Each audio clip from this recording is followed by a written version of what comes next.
Hey, it's me, your Uncle Cooper. Sorry to interrupt your music. I do love music, especially when it's set at a reasonable volume. You know, music is really only as good as your speakers. The same is true for minivans. A minivan is only as good as the tires it sits on. And the button on the screen there, it agrees with me. If you click on it, it'll bring you to all the Cooper minivan tires that'll make your minivan a really good minivan. Go with the Coopers! Cooper! Tired of long waits and rushed care at the ER and urgent care clinic? Next time, stay home and let Dispatch Health bring the power of the hospital to you. I call Dispatch Health. A care team of medical professionals actually come to your house. They're the same caliber of people that you would see if you were at a hospital or an urgent care. Dispatch Health can treat most non-life-threatening emergencies. They can do the x-rays, they can do stitches, urinary tract infections, blood test, urinalysis, ultrasound. It's almost everything that they can do at the ER. You never feel rushed. They're there for you and only you. I felt like their only patient. And it costs no more than a trip to urgent care because Dispatch Health is covered by most insurance, including Medicare. See if we serve your home at dispatchhealth.com. Dispatch Health really went above and beyond. It's wonderful to have care come to your home. House calls are back, and they're better than ever. Learn more at dispatchhealth.com. Without the ones like you, who work tirelessly to keep things running, everything would suddenly stop. Hospitals, factories, schools, and power plants, they all depend on you. No matter the weather, emergency, or time of day, you're the ones who get it done. At Grainger, we're here for you 24/7, with supplies and solutions for every industry, and access to product specialists ready to help. Call, clickgrainger.com, or just stop by. Grainger, for the ones who get it done. The following is brought to you by the Social Suplex Podcast Network. Hey, this is Scott Norton, and you're listening to Keepin' It Strong Style. Yo, this is Rich Latta from One Nation Radio. This is brought to you by the Social Suplex Podcast Network. We present to you the Ace of Podcasts, Keepin' It Strong Style. Let's go. It's the Ace of Podcasts, Keepin' It Strong Style. Covering New Japan, they ready to hold it down. Jeremy Donovan and the young boy Josh. Come and hit a job out and bury all the frauds. From the Tokyo Dome over to the G1. Social Suplex is the network where we can get it done. I'ma chill and let them have it, cause this is just an intro. Keeping the strong style, 6 stars from the get-go, boy. Yeah, from Tampa Bay to the Tokyo Dome, this is Keeping It Strong Style with your hosts, Jeremy Donovan and the young boy Joshua Smith. And thank you for listening. Welcome to Keeping It Strong Style, the ace of podcasts on the Social Suplex Podcast Network. The young boy Joshua Smith here with special guest co-host James Boyd of One Nation Radio. On today's show, we'll review Declaration of Power and cover all the latest news in the world of New Japan Pro Wrestling. You can support our show by subscribing and following the Social Suplex Podcast Network or Keeping It Strong Style on the podcast app of your choice and leaving a rating and review. You can also get all the podcasts over at socialsuplex.com. Check out our Pro Wrestling Tees store, prowrestlingtees.com/socialsuplex. That's where you can get your official Keeping It Strong Style t-shirt. If you enjoyed this podcast, please consider making a one-time or monthly donation by visiting socialsuplex.com/donate and clicking on the donate button under the KISS logo. This week's episode is brought to you by NJPW EXT, the only browser extension for NJPWworld.com, with features like dark mode, improved translations and layouts, custom and shared playlists, synchronized viewing parties, and much, much more. It takes NJPW World to the next level. Visit njpwext.us today for details. And as I'm sure you probably are all aware, I am not Jeremy Donovan, blessing you with my, incredible radio voice that he has. But you are here with me and one James Boyd. James, how you doing? I'm doing good. I've done the show a couple of times, and I think this is my third time doing it. And Jeremy, he keeps a tight ship. But I think you filled in well. Well, the good news is he's not here, so I can do whatever the fuck I want on this episode. It's gonna be unhinged. Actually, no. if you, me, Rich, and Jane and Jeremy are like the four horsemen, you're definitely the enforcer of the group. So I really can't. Wait, I'm the enforcer? Yeah, you're the enforcer. You're the muscle. Okay. So I can't really get away with too much foolishness, anyways. Yeah, I bristle at the idea of me as a black man being the Arn Anderson of any group, but okay, that sounds like you're not that fun. You're a stick in the mud. It's like, god damn. All right, fine. I'll be that. I guess I'll be that. I just mean you're the muscle. You're the Batista. The Batista.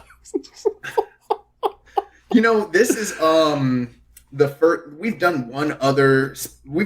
and James have been podcasting together for years and years. I got my start on One Nation Radio with you guys going back to like 2013. But you and I have only ever done one episode of any podcast together ever, and that was an NXT Then, Now, and Forever episode. Like 4 or 5 years ago. Yeah. That was 2019. Yeah. That was they killed that thing that I loved. They really did. They really did. Well, they're trying to bring it back to life. They might do well. You never know. Maybe so. With all the talent they're hoarding, they might, bring it back to its glory years. We'll see. I have concerns, but we'll see. That episode was headlined by former NWA national champion Brodus Clay and the current All Elite, All Atlantic champion Pac. You looked this up, didn't you? No, I remember it. That's the real Forbidden Door. Oh my god!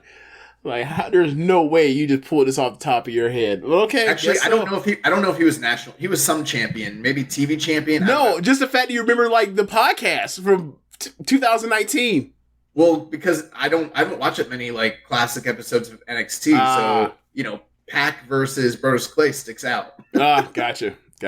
But before we jump into things, how you doing, man? Is there anything you want to tell the listeners before we get started? Not too much. Just ready to do the show. I ended up watching the Sumo Hall show just minutes ago. I ended up being busy all weekend. I couldn't get to it, but I watched it and I enjoyed the show. I didn't love the top match as much as everybody else did, but I still thought it was a great match. And I Shingo, man. That dude, he can make anything work. Any goofy thing, he can make it work. So yeah, I had fun watching the show. Yeah, I definitely enjoyed the show for a lot of reasons, and I think surprisingly, I probably share the same sentiments about the top of the card as you, but we'll get into that. Before we go into our review, though, just one quick bit of business. Last week, we did an episode, and the first hour and a half was centered around talking about the legacy of Antonio Inoki.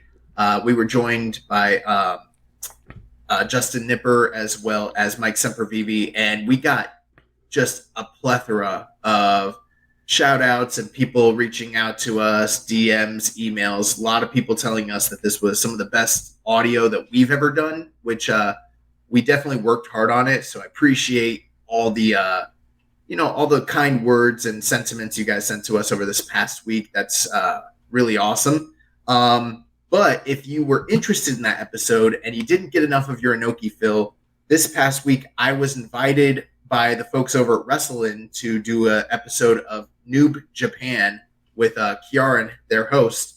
And that is now out on their Patreon. I believe you can get their Patreon for as little as $1 a month. And then the following week, so about this time next week, that episode will be on the airways for free. So if you guys want to check it out, it's about an hour and a half of deep dive, just me and Kieran going in and talking even more about the life and memory of Antonio Inoki. There's a lot of stuff that we covered on that episode we did not do on this episode, last week's episode. So check that out if you get a chance. James, you You look like you're about to like laugh about something. What's going on? Yeah. Well, when you said like, you know, I did an hour and a half, or we did an hour and a half on Enoki, and then you made it sound as if like, and we're about to do another hour and a half right now with James Bourne. I was gonna be like, no, we are not. I ain't got none for you, Antonio Enoki. I've watched like 4 of his matches ever. No, I'm surprised you even watched 4 of his matches. Right. You know, I don't do the 70s and 80s wrestling at all. Like I saw when Saito brought Vader out to beat him at the end of a show, and like I was trying to watch it to see like them riot, but it cut off. They cut it off. Yeah. And I've actually never seen the video when you beat of the that fuck at out all. of Antonio. I'm sorry, the Grand Antonio. I saw that too, and I saw a couple other ones. But those are the ones that like most stick out to me. Like, as they were like confused. Like, wait, there's this other guy coming out. Like, you beat Enoki? Oh, that's bullshit. They were furious. They were throwing stuff as they were leaving. As Saito and Vader were leaving. The funny thing about that, though, is everyone always is like, oh, the reason they were so pissed is because Enoki got beat and he never lost and his aura, blah, blah, blah, blah, blah. There's some truth to that. That's not all that it was. The real reason is because the match prior to that was a match that had been building for like 6 years. Enoki Choshu.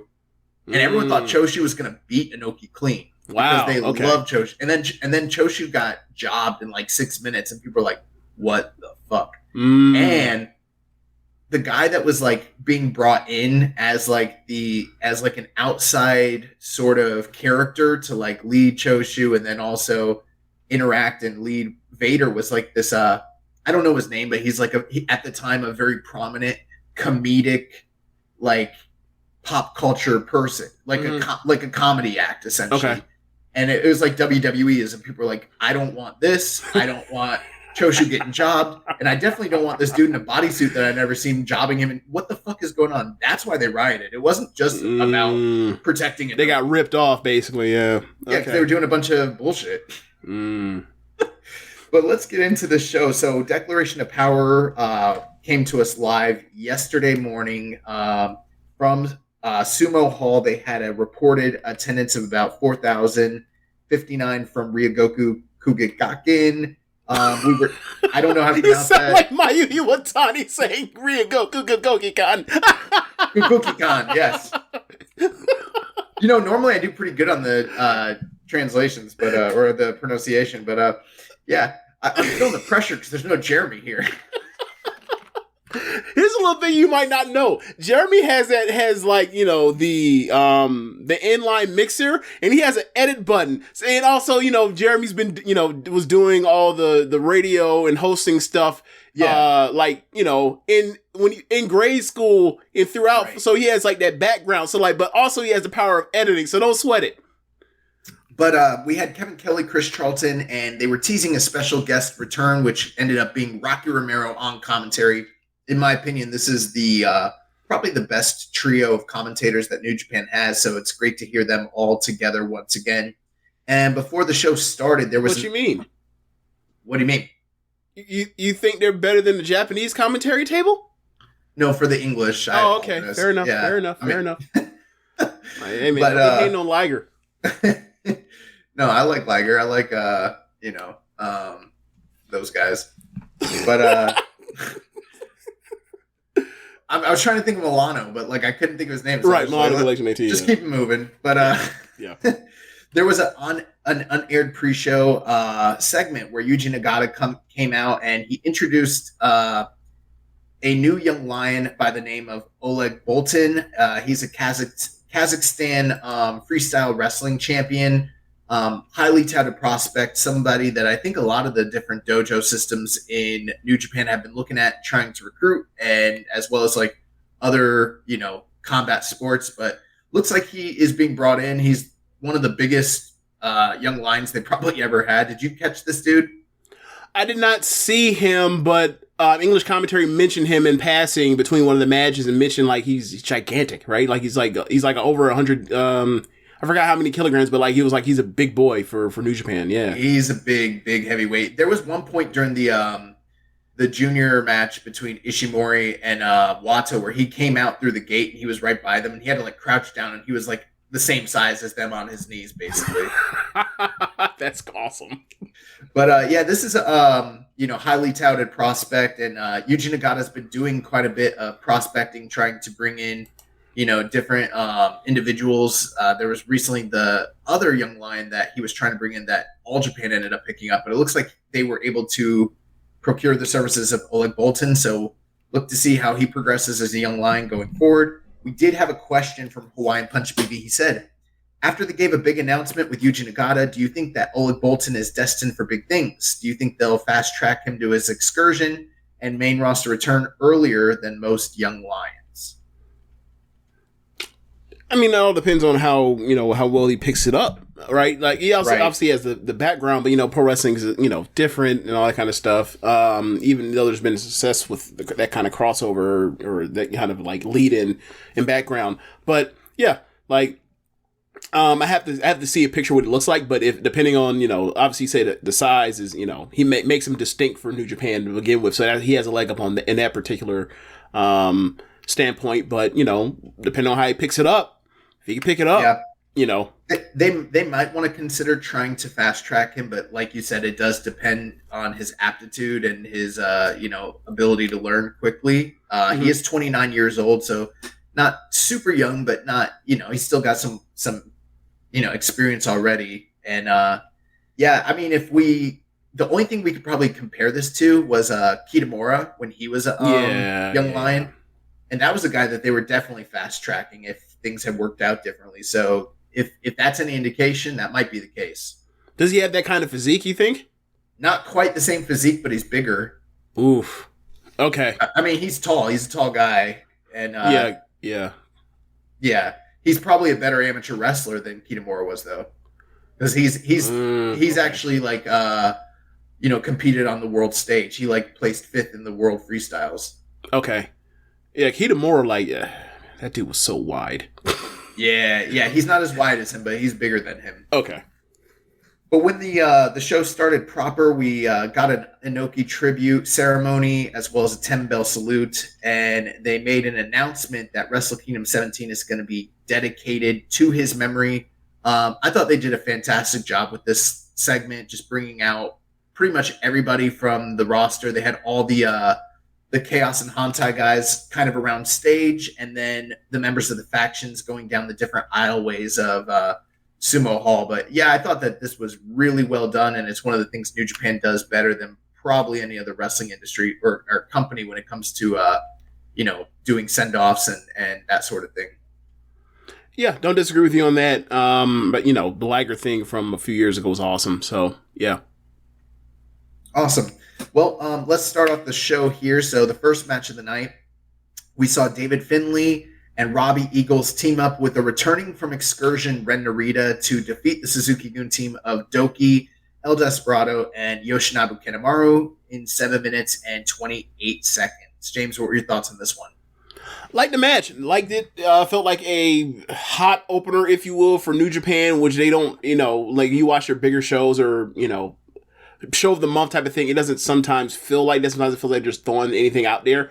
But it felt like they were really focused on getting Ren Narita like established as he's back here and like he's going to be a bit of a deal and like keep a track on his progress.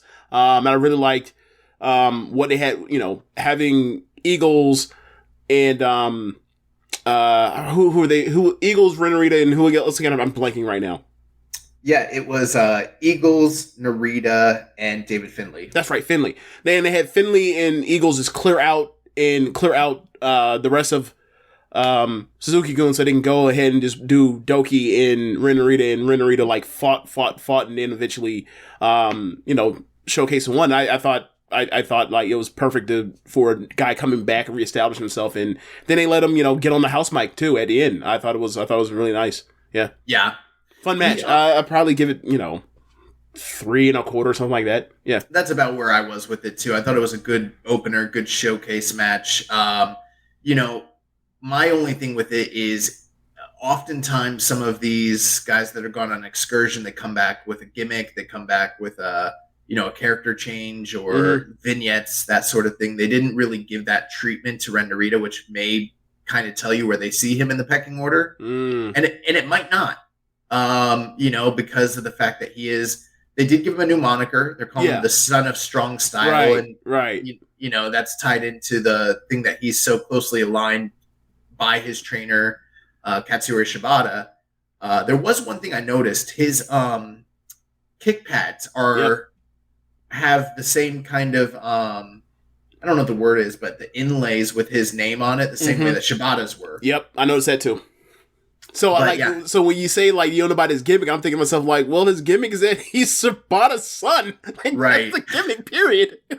Well, that's not really. They call him Son of Strong Style. Like, it's a little subtle because it's not much of a departure from the Enoki Young Lion whole thing, and also even the Shibata the wrestler stuff. But like, if that is what they're in fact doing, aesthetically is not going to be much different.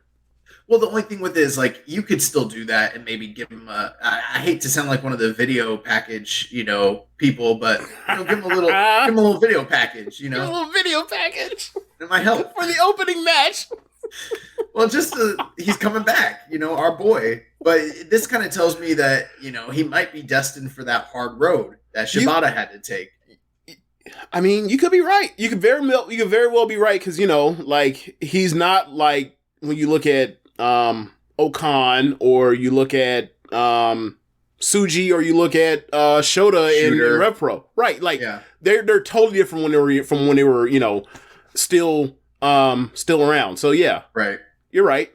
Yeah, it's gonna be interesting. But I thought he had a really great accounting of himself here, and every time he hits that overhead belly to belly bridging suplex, like. It's so crazy, like the speed, the velocity. He lands on his fucking head. Yeah. It's pretty scary. Yeah. But it's a thing of beauty. It's almost shocking because, like, there's not too many people that's out here just giving flat out, like, fast bridging suplexes in the men's category. I was going to say, it's a Joshi thing. Yeah. I mean, you see a lot of, Io, Tam, Mayu, a lot of them do that kind of stuff. But yeah, it's, Tommy. But yeah, it's just different, and it makes him stand out, makes him seem distinct, and like like the two he had in this match were just picture perfect. Yeah, but he picked up the win over Doki. We had a couple questions here. Rambo and Slam Pig said, "What are your thoughts on Narita's return? Do you like Son of Strong Style as his persona, or are you hoping for more of a reinvention? I'm here for it personally. What do you want to see him work a program? Who do you want to see him work a program against the most?" Are we sure that he's not going to be put in juniors? No, we're not, but he is in and we'll get to it, but he's in the TV title tournament, and it looks like he's working heavyweight, so. Okay. He wasn't really working juniors or the junior style when he was over in Strong either. That's true. Yeah, he was out here working everybody else and, like, having those matches where, like, he loses but gets over. Yeah. Or, shows his worth.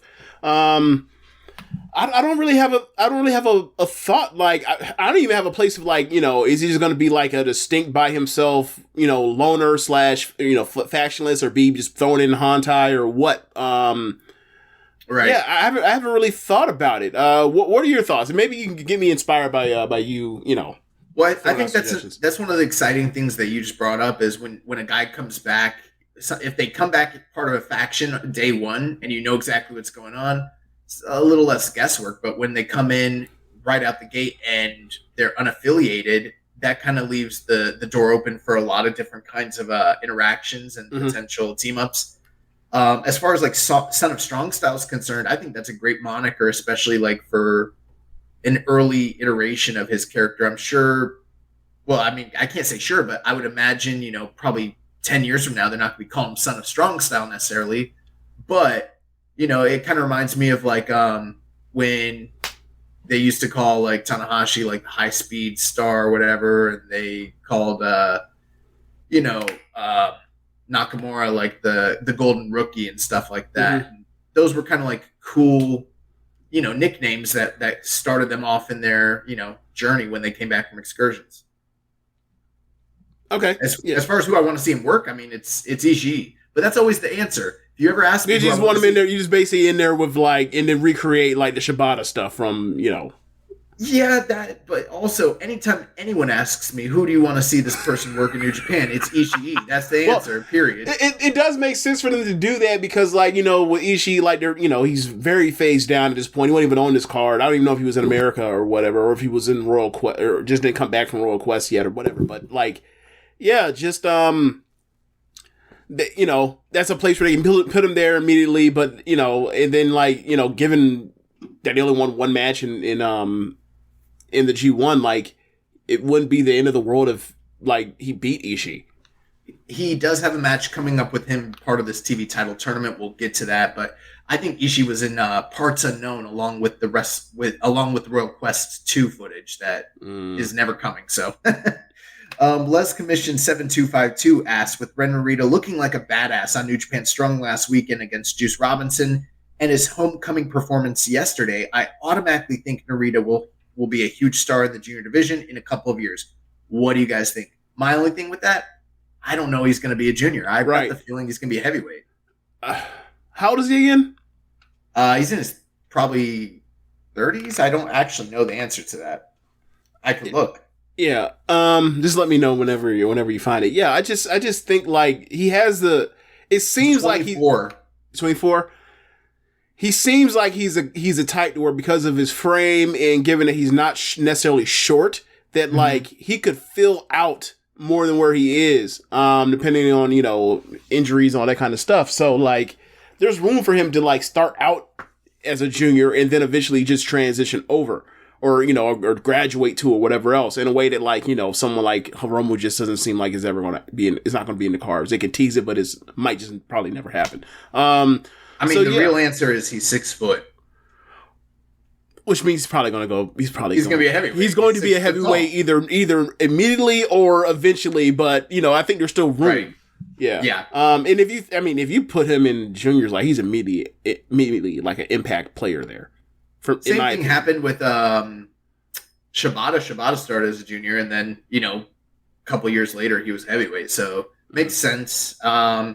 Last question on this subject. Dragon Master Adam asked us, do you think Ren is going to keep the plain black trunks forever, at least in the Son of Strong Style gimmick, or will he switch it up a bit as he evolves? I'd bet on he eventually evolves and moves on and finds his, you know, not necessarily his own identity, because I think he's his own man, obviously, but, like, aesthetically something that gives fans, like, a delineation of this is growth and, you know, evolution, and he's leveled up eventually, and he, you know, that's when they'll figure out where he eventually lands as far as, like, the hierarchy and, you know, wherever he's slotted eventually. That's true, but the only thing I would think about to counter that is, as guys like Shibata, who's been cycled out, and Nakanishi's gone, and Suzuki's on his way out, obviously, probably in the next few years, very few guys that are sporting the black trunks anyways. He might just want to be that guy to differentiate himself for a while. But there's got to be money in a guy who's a hard-nosed badass who takes himself super seriously, that wears the traditional trunks, who switches one day and completely changes everything, a la a Hulk Hogan in 1996. Someone who does something like that, completely switches it, there's money in that, you know, in a gimmick switch like that someday. So you just never know. Moving on to the next match, second match of the night, we saw the Dangerous Techers, team of Tai Chi and Zack Sabre Jr. They defeated the TMDK duo of Bad Dude Tito and Shane Haste, 9 minutes and 58 seconds. And I really enjoyed this one. What did you think, James? Yeah, liked it too. May have, I think I like this more than the opener. Just like Sabre and Haste together, really fast action. I had forgot that, you know, Haste and Sabre were in Noah at the same time. Right. And then on commentary Mitch, I was like, oh yeah, that's right. Cause, you know, like, just like less than a month ago, I found out that, like, Sabre has this, like, long ass history in Noah. I had no idea. But Haste I already knew, because I was like, because didn't they win Tokyo Sports, like, Tag Team of the Year? I believe they did. Like, way, you know, nearly a decade ago. Yeah. So I knew about that. But yeah, like, they, you know, really good exchanges of Haste, like, keeping up with, you know, the Sabre stuff. And it was fun. Like, yeah, at one point, Haste had the advantage and was, you know, doing the bully, teasing, disrespect kicks. And I was like, all right, keep it up. Sabre's gonna grab that leg. Sure enough, got the leg. And then, by the end, he ends up getting, or they end up switching out, for a lot of the match. You had Taichi kind of like getting it taken to him on the outside. So it was kind of up to Sabre. And then by the time Tito got back in, Sabre, he escaped out and ended up, getting a European clutch and got the win. But, really enjoyed the match. Fun match. And I don't know if that's, that's warming them up, keeping them hot or what for Techers, but, good win. Yeah, I mean, I kind of feel like a little bit it's an attaboy to Tito and Shane Haste, who had really good accountings of themselves over the past few, tours. Kind of putting them in there with the premier, tag team in New Japan and in Dangerous Techers. It also serves obviously as a quasi preview match for the upcoming World Tag League, which definitely Dangerous Techers are going to be in it, which makes sense with them picking up the win. And they kind of spent a good portion of the year apart pursuing singles, desires. But with TMDK, it's interesting because we don't know if we're going to wind up with Mikey Nichols and Shane Haste reunited for that tour as, the Mighty Don't Kneel, the marquee tag team, or if Bad Dude Tito, who seems to be getting over and seems to have a lot of like goodwill and faith behind him, if he comes back for that tour and, continues to work with Shane Haste. And, little secret, I think I like Bad Dude Tito and Shane Haste more than Mikey Nichols. Like, Mikey Nichols is a guy that's never really done a lot for me anyway. So it's going to be interesting to see how that plays out. My guess, I'm assuming that TMDK lost here, so Nichols and Haste can come back and maybe pick up a surprise win in World Tag League. I mean, are we for sure that or is everybody just assuming that Jonah is going to just go back to WWE? We're going to get to that, but, there's nothing official, but some of the tweets he put out kind of feel like maybe he is on his way out, but it's hard to know, especially with all the tampering that's going on in AEW and everything. Because, when me and Rich were talking on One Nation Radio during the final week of like the Budokan Hall, the three straight Budokan Hall shows for the G1 to close out, and you had the he had mentioned like he would have never had, if it was up to him, he would have never had Jonah beat Okada. And I was like, well, what's going to happen? Like, he's going to get that win back, obviously, just right here. But he was like, you never know if they might just leave out, and then like the next, just yesterday, all of a sudden, the fucking never openweight champion shows up on Raw. So it's like, in the back of your mind, you're thinking like, I know like some of the interview stuff when Jonah about how much he really wanted to go to Japan, always wanted to. So like, I don't think he'd do it. I don't think he'd do business like that. But It does leave the thought does stay in the back of your mind of some type of dirty play. Yeah. Hey, if he wants to go to WWE, more power to money, more power to him. Yeah. But if there was a scenario where he ends up in New Japan, they've done everything they possibly could in the precise right way to make that a reality.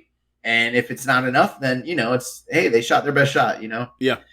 But moving on, the third match of the night, we had 6-man tag team action. This was a match that was changed due to Kushida being off this card.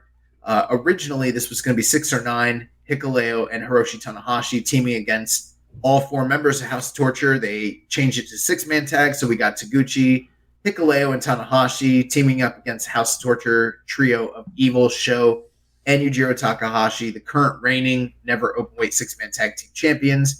And the Hantai group was able to win 7 minutes and 14 seconds. The end of this match, Taguchi was in a compromising position with the ref's back turn where he was hit by the wrench by Sho. It looked like he was about to lose. And the last second, Hikuleo came in, gave a bone-curdling a choke slam to Yujiro, and then he took Taguchi and put him over his body, and they got the 1, 2, 3. Yeah. In AEW, and at times that I've seen him in America, it looks like there is something to Hikuleo, but it's going to come slow. But like it looks like he's figuring out slowly like how to be a monster for a Japanese crowd, and the stuff he was doing like that got over. Like, and when he when he lifted up for that choke slam, like the crowd was in awe, and I was too, because he was about to like throw him to the roof, before he brought him down. Like looked, that the monster moves were impressive. I just hope that keeps progressing, that sort of thing. But it's okay match. Yeah, the match was whatever. I mean, it's a House of Torture 6-man, so it wasn't anything great. Plus, and then at the beginning when they have Tanahashi in, and he goes for the air guitar, they cut off the air guitar. I'm like, oh god, oh god. There was a lot more shenanigans in this trio match than some of their other trio matches. On top of that, plus you got Taguchi out there with the Taguchi antics, and still doing Tanahashi stuff, and Tanahashi's trying to take a night off too, so he's not trying to go all out either. Yeah. So this is pretty much just showcase for Hikuleo, who just recently left Bull Club. So, and I think they did good with him. If you've been a long-time listener to this podcast, you know that we have been, we bought in early on the Hikuleo penny stocks, and I think they're going to pay off in the long term. I think it's a... because when he started, he was not looking good at all. But me and Jeremy both were like, "Kid's got something. I bet you he becomes a star," and he's really progressed. So it's like, What a way to go out on the wrist of bet on Ming's son. Like, what the hell? Hey, there was a time where if you told me that the sons of Ming were going to be like top stars, I probably would have been like, I don't know about look. When Tangaloa was in NXT and he was wrestling Adam Rose, I 100% agree with you as far as thinking what is this? It's not going to work. And for a while when GOD was doing a lot of that bad heel stuff, it wasn't working. But once they switched it up, they've shown improved over the last 2 years or so. So whatever. But ultimately you're never going to go bad betting on Ming's kids. You're just not. You're not I was going to say something that was stereotypical. I'm going to move on. I'm going to leave the Asian Pacific Islands alone. They have a pretty good hit percentage, and I'm just going to leave it at that. All right, well, we'll move on to the next match of the night. Fourth match of the night, we had tag team action as the United Empire team of the Great Okan and Jeff Cobb defeated Bishamon, Hirokigoto, and Yoshihashi 10 minutes and 9 seconds. I like the story. I don't think this match was bad. I think this match was good, but I enjoyed the story in the tag action more of Cobb is obviously just, bigger, stronger, better athlete than Yoshihashi, but Yoshihashi is able to work over that leg, and then Cobb has to sell the leg. This is the leg that he hurt earlier. Was that this year or last year?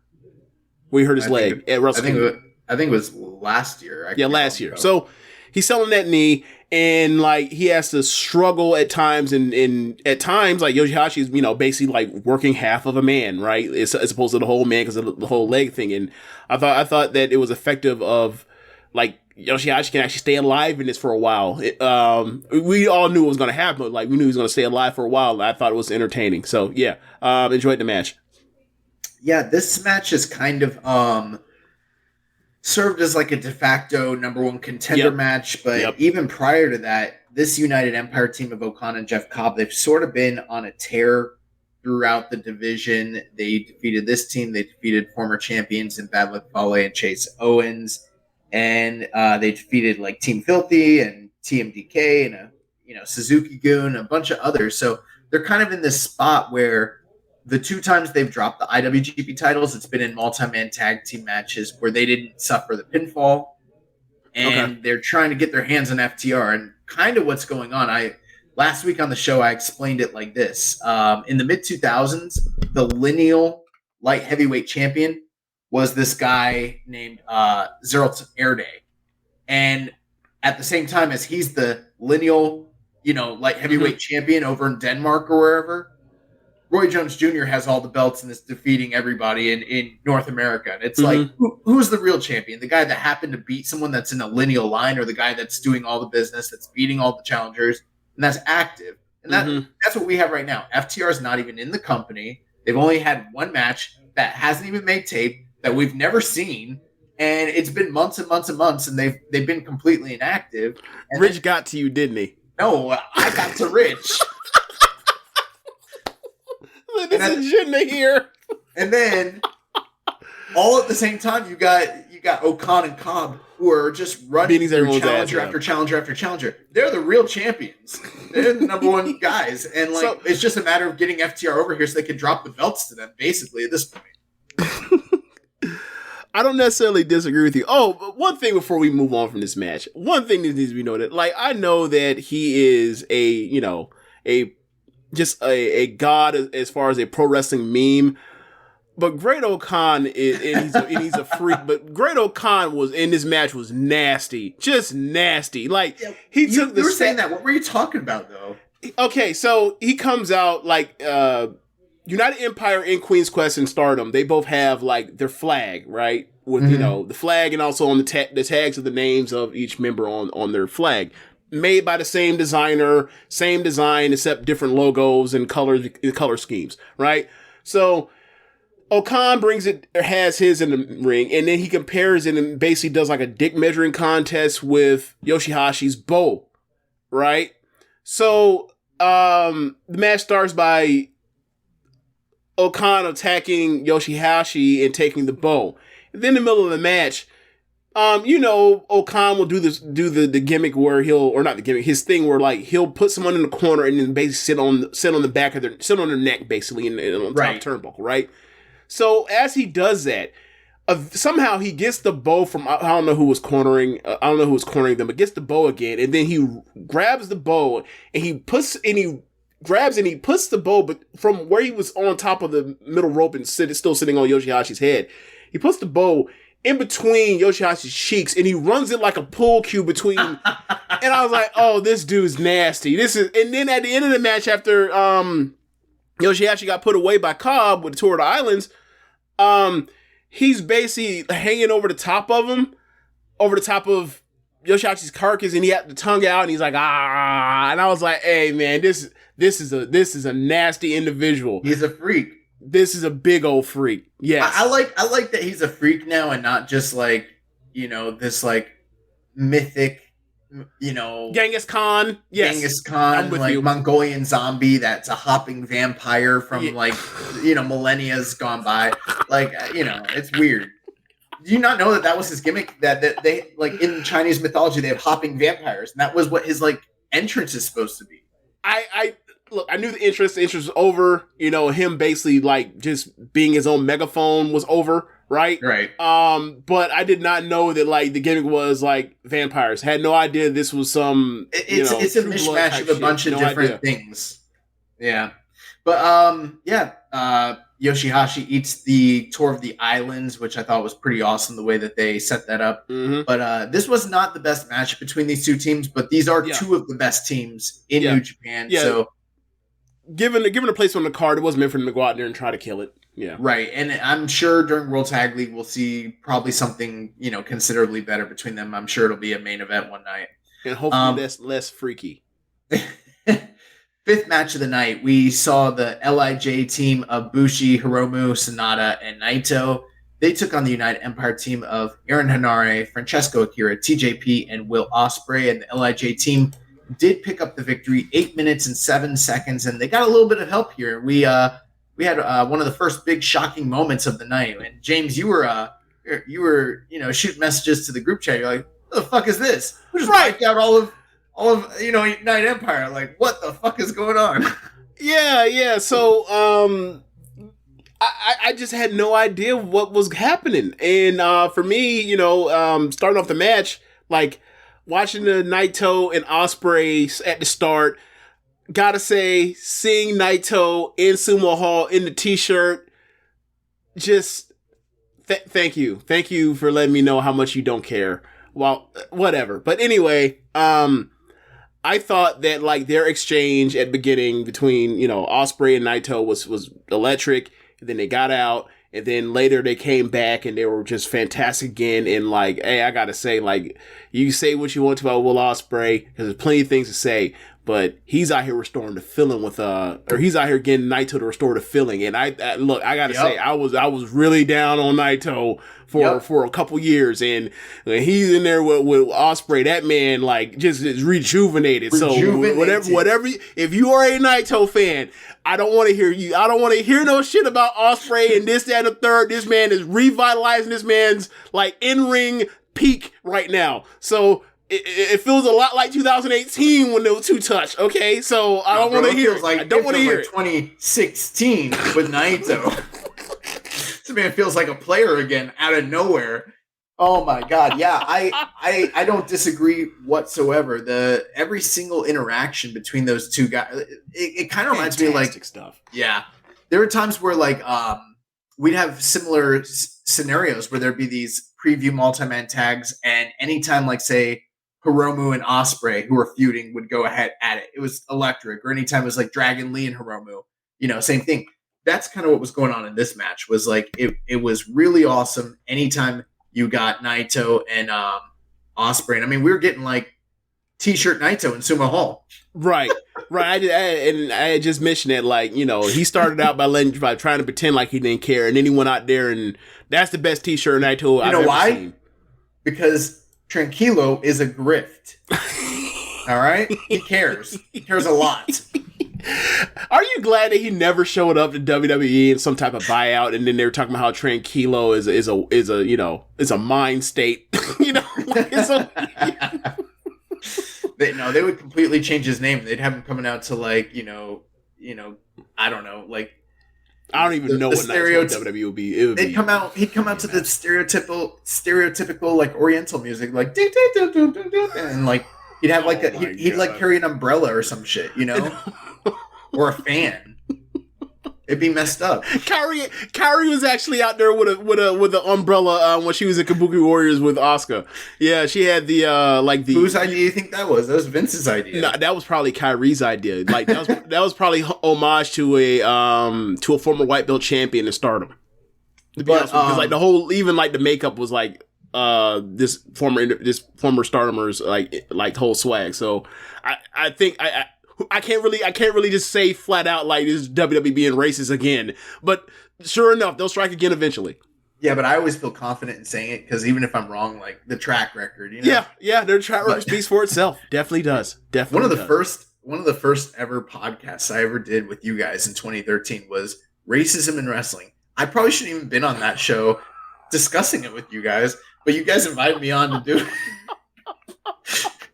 It's there, like it's on the backlog. You guys can probably find it. It's probably terrible. Oh man! But going back to this match, just aside from the obvious Will Ospreay and Naito feud that's brewing, we also had the IWGP Junior Heavyweight Tag Team Champions in there, Francesco Akira and TJP. Yep. On the opposite end is Bushi and Hiromu.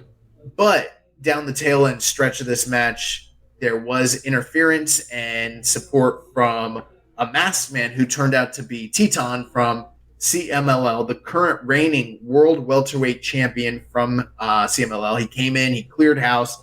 Sometimes people don't like stuff like this, but to me it makes sense. If these guys were all working and wrestling and, just got done with a fight, a fresh guy that comes in and, basically kamikazes them, they don't expect him to be, bombarding them. He might be able to get the upper hand. So kind of made sense. He was able to, pretty much clear house and create a scenario where Bushi picks up the big 1-2-3 with the MX off the top rope.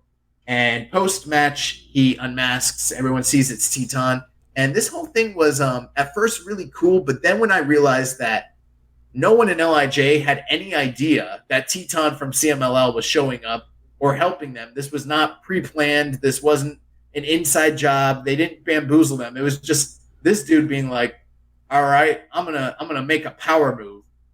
I kind of was like, I don't know about this. And then it's like, they didn't even speak words. The LIJ members just like put their hands in the air. And I'm like, that's how you guys decide shit? Like, there's no discussion about whether this guy, like the cost, the cost analysis, the pros and cons. And also they're doing, okay, so to be fair, commentary put over that like they were putting their fists in as if they were voting. Like fists up means they were voting, and then and then like if you were like a nay or abstaining, you just won't put your fist up. Then everybody eventually did, and then like they let him put a fist in. And the thing for me was like Teton looks so gassed to be like actually accepted. He looked like the biggest dork that was so happy to be around. But whatever, like it happened. He was super impressive, beating up United Empire. But like they did the vote thing while Shingo wasn't there, because obviously Shingo was going to come out later for his match for King of Pro Wrestling. But like it was 4-1. It is what it is. He's in. Sorry, Shingo, you lost. It's a democracy. It's just like for me, like I know it's wrestling, but like just think about like our group. Could we like all decide on one thing without speaking words, just putting a fist in? Like that's ridiculous. Never say the term "putting a fist in" to me ever again. Putting a fist in together.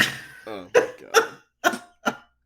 But even beyond that, it is cool that Teton's part of this group. This is a guy that in recent years, especially during the pandemic, has really ingratiated himself within CMLL and sort of made himself a top guy there. And when he came back for this year's Best of the Super Juniors tournament, he had an incredible showing. Normally in the past, he's just kind of been like the CMLL luchador that gets brought in and he goes 4-4 basically, and he's 500. But in this tournament, it really seemed to be that they were treating him a lot more, special. And at the same time, they don't have too many luchadors from Mexico. They don't have Dragon Lee right now and that sort of thing. So do we know, is he still excommunicated because of the, I don't know his current situation or anything like that. But in the meantime, because they haven't, aside from him, they haven't had a good track record of integrating, luchadors into New Japan. This is probably an attempt to, hey, if we're going to get the kid over, let's put him in the hottest group that there possibly is. And the gimmick works because obviously Los Ingobernables originated in Mexico. Who knows? Maybe this is an attempt to relaunch Los Ingobernables in CMLL and get that, that merch money started up again. So I could see that definitely being a possibility. But if at the very least it's a vehicle to get Teton over in Japan, that's probably a very good thing. We had some questions here.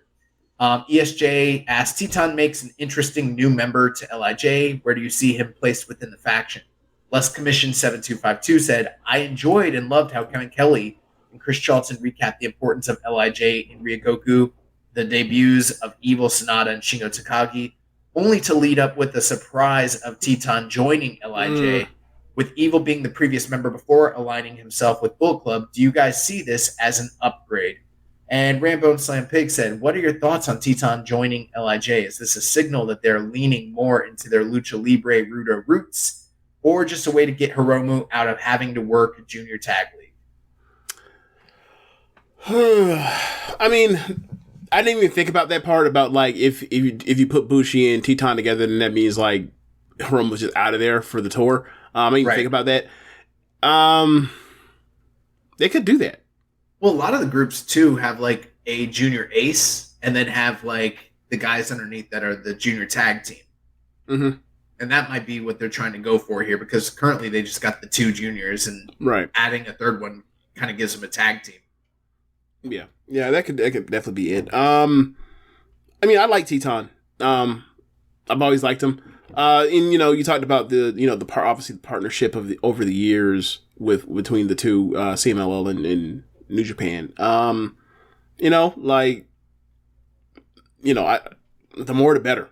Bring him in. Like, look, bring Atlantis Jr. over. Bring him over.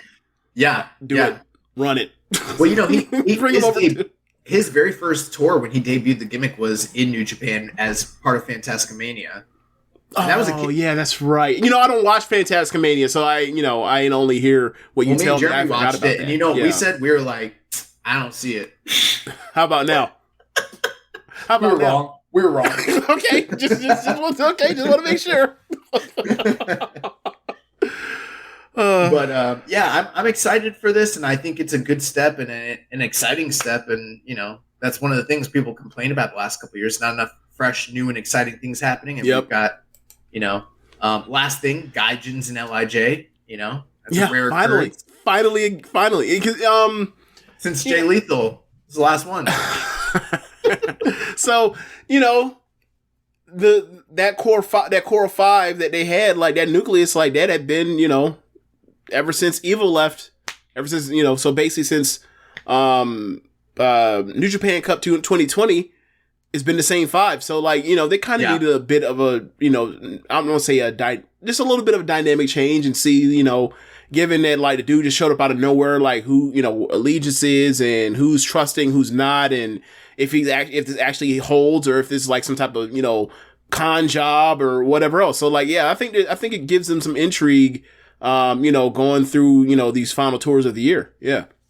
Well, if you thought that was the last surprise of the night, you'd be sorely mistaken, because during the intermission, we had a special presentation as President Obari came out and introduced the NJPW World TV title, a title that is going to be youth-focused. It will have 15-minute time limits. Does this sound familiar to you, James? You ever heard of anything like this? A youth-centered title with 15-minute time limit matches? That's weird, right?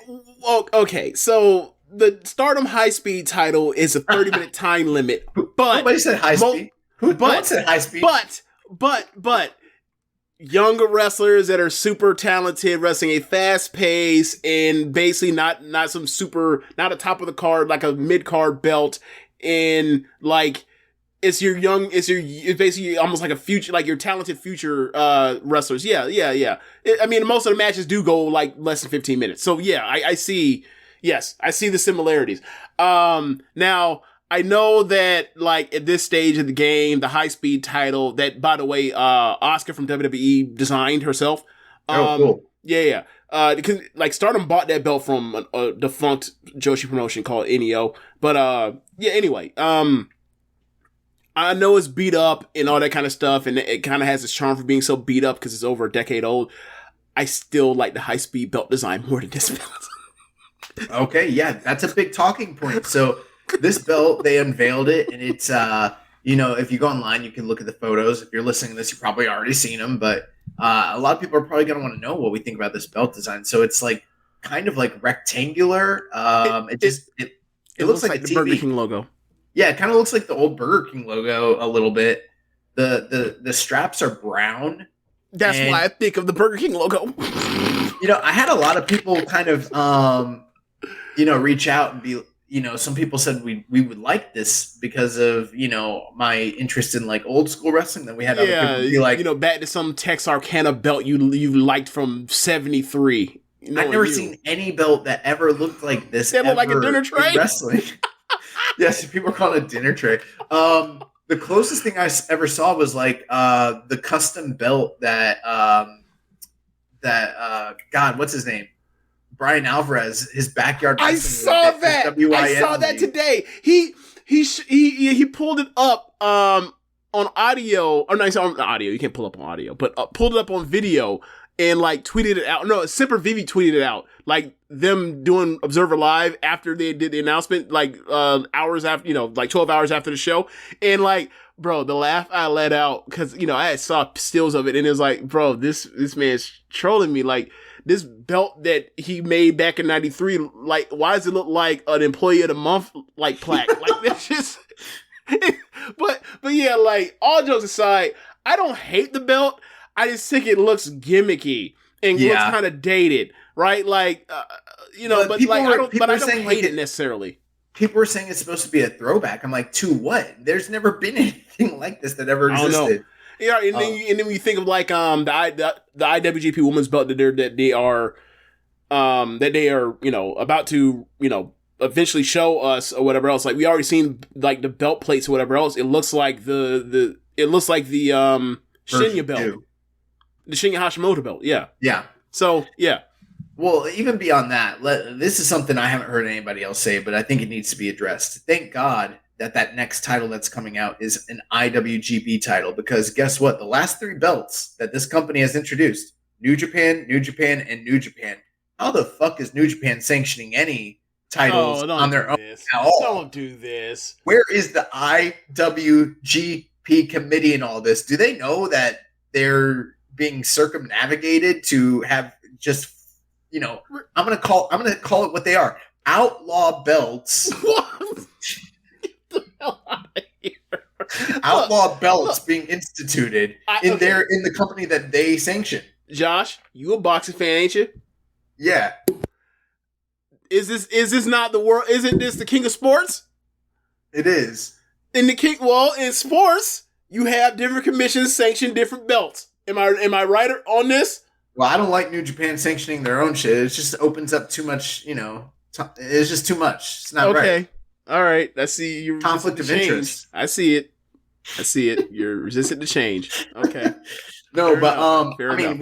you might as well stuff like this title could be the FTR World TV title for all I care. It's an outlaw belt. Okay, it doesn't count. No, but all jokes aside, I am excited about the prospect of what this may be because, granted, I think that the biggest gaping hole in this company right now is the fact that they don't have a true secondary title. It looks like they're trying to establish the U.S. title for that purpose, but getting rid of the IC belt really hurt. But especially because the belt looks so damn good too. Bro, and that's the thing. New Japan used to be a place where every belt was like top tier and just looked incredible. And I mean, like the last 4 belts that they've come out with, this one included, there's been a lot of heavy criticism about the belt designs, and it kind of sucks, So, but yeah, the 15-minute time limits. There's going to be a tournament, 16-man tournament. All matches for the NJPW World TV title will be aired for free on social media. So I think part of the idea here is as these matches air, it'll kind of open up interest to outside, people that are not on New Japan World, maybe don't have subscriptions or access TV or whatever. So kind of endears them to the greater wrestling public, which is great. Rainbow and Slam Pig said, I like the TV title as a concept. Usually it's a title that is frequently defended and tilted toward high work rate mid-card and upper mid-card guys. Do you think this is the model New Japan is going for with their TV title or something different? I wouldn't say that it's going towards mid-card or upper mid-carders. I think it's going towards, like as I mentioned, they're going towards their younger guys and trying to get them put in a position to showcase their skills and people can get behind them in that way. So I think that's more of the actual focus. Now, when it comes down to the style, like, look, man, if this thing is actually a high, in spirit, a high speed belt, it's going to be a blast. I'm telling y'all right now, it's going to be a blast if that's the case, but we'll see. We'll see how it goes. Well, they're not worked exactly the same way that Stardom works their high speed. It's still going to require them to tell abbreviated stories within 15 minutes time, right. Even if it's, quote unquote, New Japan Strong Style or whatever it ends up being. It is going to be fun. So I think that that's great. Taking a look at the brackets, though, just kind of give you an idea. 8 of the individuals that are in this tournament are over the age of 35. Okay. And 8 of them are either 35 or younger. So it's not 100% a youth tournament as it stands currently. And it does seem to be. Do you think it could be just a body thing, a body count thing? Like they need the bodies? Just to get it established. But at the same time, the Never title was supposed to be a youth title when it was incepted as well. And it ended up becoming the Karl Gotch, the Ishii, I'm going to hit you as hard as I can belt. And so who knows what this might eventually turn into. But for the time being, I think it is going to kind of facilitate a mid-card role, which is probably a good thing. We already kind of answered this, but he had a comment. He said, what were they thinking with that title design? It looks like something out of Harley Race's Fever Dreams. It does feel so 70s. It really does. So I'm looking at the bracket now. Have you seen like this belt with like the straps opened? Yeah. I like it less now. Yeah, I don't like it very much at all. It's got the three prongs, it's big, it's bulky, it just looks old. I'm not a fan of, here's the thing, I kind of like the NXT North American title that everyone hated because that actually did hearken to earlier belt designs and kind of a vibe. This looks like I didn't mind that belt. It was fine for me. But I don't like this. Go ahead. I don't like the look of this belt very much at all. I still don't necessarily hate it. I just like it a smidge less than when I only saw the center plate. So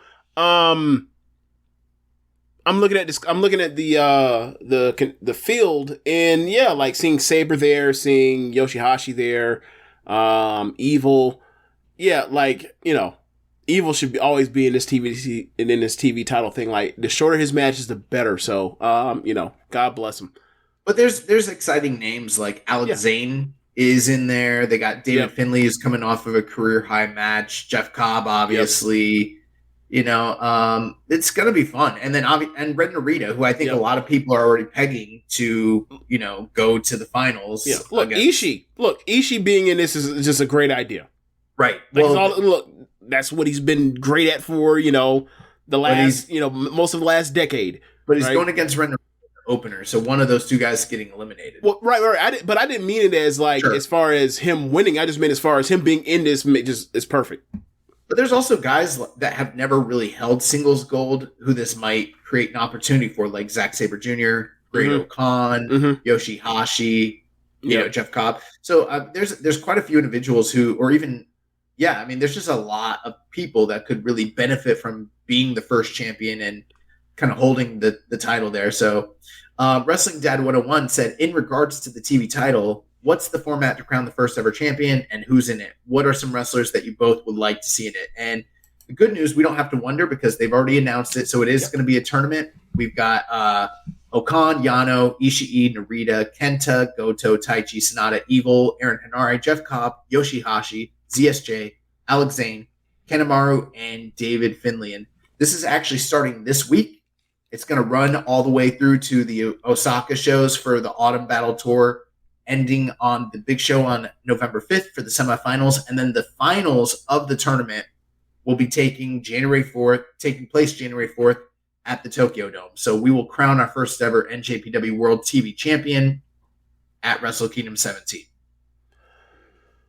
Okay, so looking at that, you kind of have to think of shaking out, the top to bottom, like other key figures that would have places on the one match, on the one show Wrestle Kingdom this year, and figure out like how this shakes out and where could people land. So, I could see Saber getting to the final if that's the case, right? I think it's pretty simple in my mind. I only see one match that just makes sense, and it's kind of just ringing out to me, and I think it's probably going to be what a lot of people pick.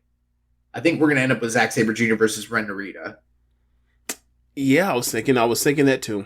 Especially considering both their connection to Shibata in recent years, his two quote unquote matches that he had were with them. Yeah, I bet you he's going to come out. He's going to present the belt. Those two guys are going to have a barn burner. That's the only match that makes sense on paper to me personally. It just feels like Saber's definitely going to be in it. It just feels like it. Yeah, and I mean, if you're looking to establish a youth title with a youth movement and everything like that, I think Narita's the guy on the other side that is the perfect foil. Yeah. And then, as more guys come back, or even, face someone like Wato, they could, yeah. Yeah, and they used to have a U30 belt for top guys under the age of 30. Tanahashi and Danielson had a match, right? Over that belt, right? Yep. The only champions were Tanahashi and Nakamura, but yeah, that was like a top prize at one point. We also had a question here. American Punk Dragon said, one quick thing. If they hit the time limit, which it sounds like they're probably going to in some cases, for the sake of the tournament, the winner will be determined by a coin flip. Okay. American Punk Dragon said, why did they make the title the way it is? I think we sort of already covered that. We don't really know. Chris Charlton did speak to this, and I know he's friends with Belts by Dan, the belt designer that's doing most of these belts, and he said that the design was supposed to elicit imagery from like what television sets used to look like back in the 70s and 80s. So those kind of dimensions and proportions, that's why it looks the way it is, which kind of makes sense. Okay. Dragon Master Adam said, convince me Doki shouldn't be the first TV champion. And then he said Doki's not in the tournament, but still. Which I do think Doki probably should have been in this tournament. I'm surprised he would have been fun. He'd been fun because he's going to go out there and do something crazy in like 12 minutes. Last thing, Viking Pain said, even though I think the design is horrendous, I'm cool with the new TV title. I felt the company needed something more for the younger and underutilized guys to fight for. But with its introduction, do you think this will be the end of the KOPW trophy, or does KOPW still have a place in New Japan? Is this because, it got stomped out later in the show? Well, that thing's been broken many times, so they just come with a new one. Throw it in, gotta buy you another. Okay. I already told Jeremy, I think that they bought like 200 of those things. They got them in a box in the back. But, there really probably isn't a reason to have a KOPW when the TV title exists, honestly. So I could see them phasing it out. There's that, and also, what are they going to do, when it moves on from Shingo and they got to go back to the back to the bullshit, right? Right. Yeah. So yeah, I mean, if that's replacing it, fine.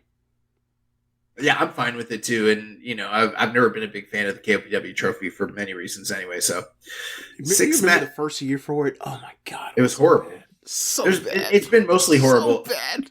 Until Tai Chi showed up, it's been mostly horrible, and even still, it's been kind of mid. So it's fun. I think it's fun. It's fun sometimes. Sometimes it's terrible. I gotta watch all these shows, James, not you. That's a good point. But when I see Shingo out here in these faces, when they're doing the Tai Chi and Shingo stuff, that was a blast. Watching the ELP match, that was a very good match. So yeah, I am with you. You watch more of this than me, so I see. Yes. You have more info than I do. Absolutely. So the sixth match of the night, we had non-title match action as the IWGP Junior Heavyweight Champion Taiji Ishimori, who was defeated by Master Wato in 14 minutes and 40 seconds. Originally, Kushida was going to be in this match, but he had to be replaced due to ongoing issues with hand, foot, and mouth disease. And this has got to be one of the most surprising results all year. Master Wato beating Taiji Ishimori clean.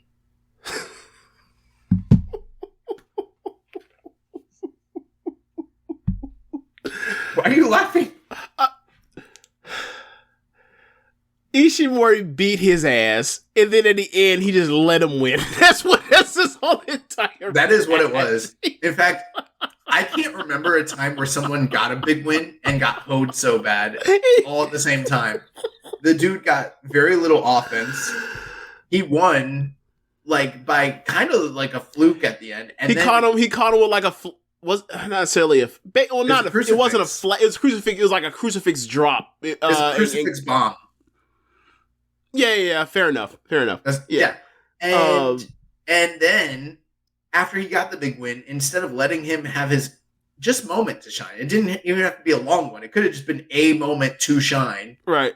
Despy and Hiromu are in that hoe so quick. Right. And he just walked away. So it was like nothing mattered. And to add on to what you're saying, while they're all sharing the mic to talk about to set up this 4-way match, they're all pushing him around like he's the biggest geek in the world. Yeah. I was like, look, bro, they're a little bro you so poorly right now.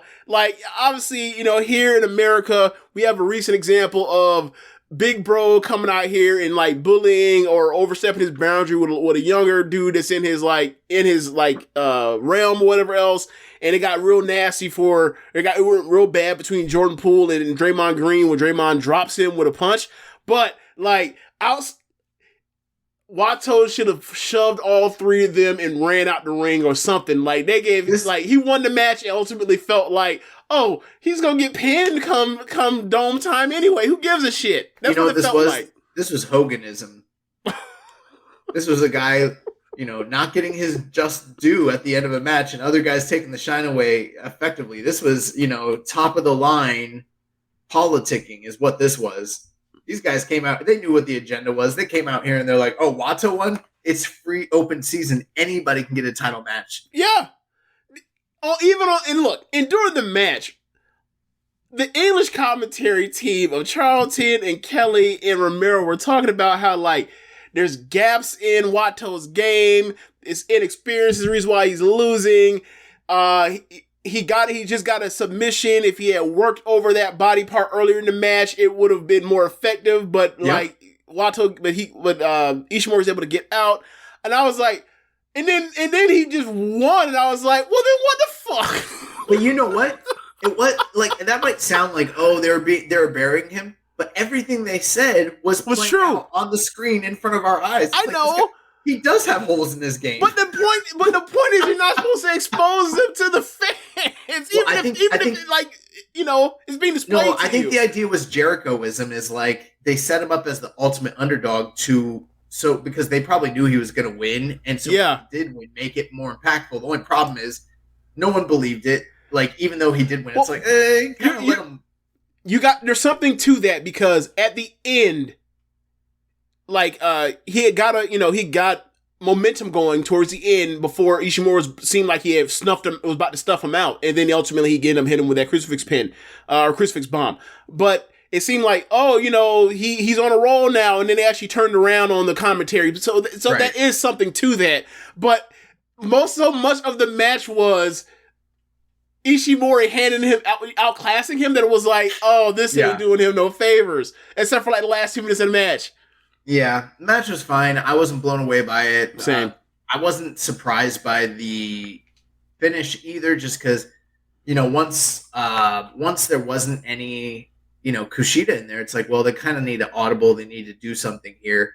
My only thing is, and one thing I have a problem with it looks like, based on the way everything, and we'll talk about it here in a moment, but the way everything panned out at the post-match, it looked very much like we're getting a four-way. The only problem is, Desperado and Hiromu really have no like claim to stake to, you know, entitle them to a title, you know, match. It's just they happen to come out after Wato won. Yeah. If anybody other than Wato had beaten Ishimori clean in this company, had beaten Ishimori clean in the fashion he did, at this point of the year, they'd be getting a one-on-one match at Wrestle Kingdom for the title. But because it's Wato, it leveled the playing field to the point where it's like, oh, the guy who's all the way down there got to win. We're all equal now. We're all we all get a title shot. So Desperado came out, right? Then Hiromu came out, and I want to know, like, I looked at the token shop. That shirt that Hiromu was wearing was not on the token shop. I want to know where I can like see that shirt online, potentially buy it. But anyway, did you look at the Japanese shop, because they have different. Have not. I will check. Stuff. I will check. But So after Hiromu comes out, Kevin Kelly or Charlton Kimball, if you want on commentary, says that Rocky's like, "Hey man, get in there." I fucking died, because you can hear Rocky's like headset like moving, like rumble as if he was like trying getting ready to do it.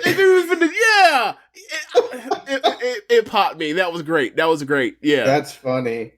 So after that, we had a video package that aired showing the feud between Shingo Takagi and El Phantasmo, and we entered the first ever New Japan Who's Your Daddy match for the KOPW Pro Wrestling Trophy, and Shingo Takagi did defeat El Phantasmo 16 minutes and 6 seconds. This was a rematch of a G1 match that we saw a couple months ago, and I liked this. The final night of the blocks, yeah. That's right, block final. I liked this, but not as much as the block final match. Same.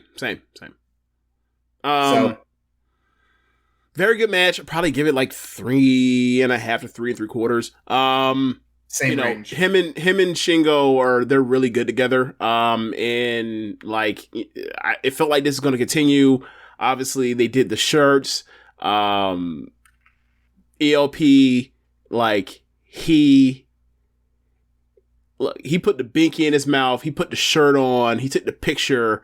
It was only right for him to then, after that, get some heat back by punching Shingo in the balls and then walking off. Like, so it's not over, but like the way it was going, I was like, he's not gonna put the shirt on. Oh, he put the shirt on. What is that? Is that a pacifier? He put the pacifier in. Oh no. He has to do something. He can't just let this slide. So yeah, like, you know, really good heel work from ELP. And like Shingo's just, you know, Shingo. He's always great. Yeah, I think these guys, you know, had a really good match. We saw Phantasmo hit the CR2. We saw Shingo hit the Made in Japan pump handle powerbomb.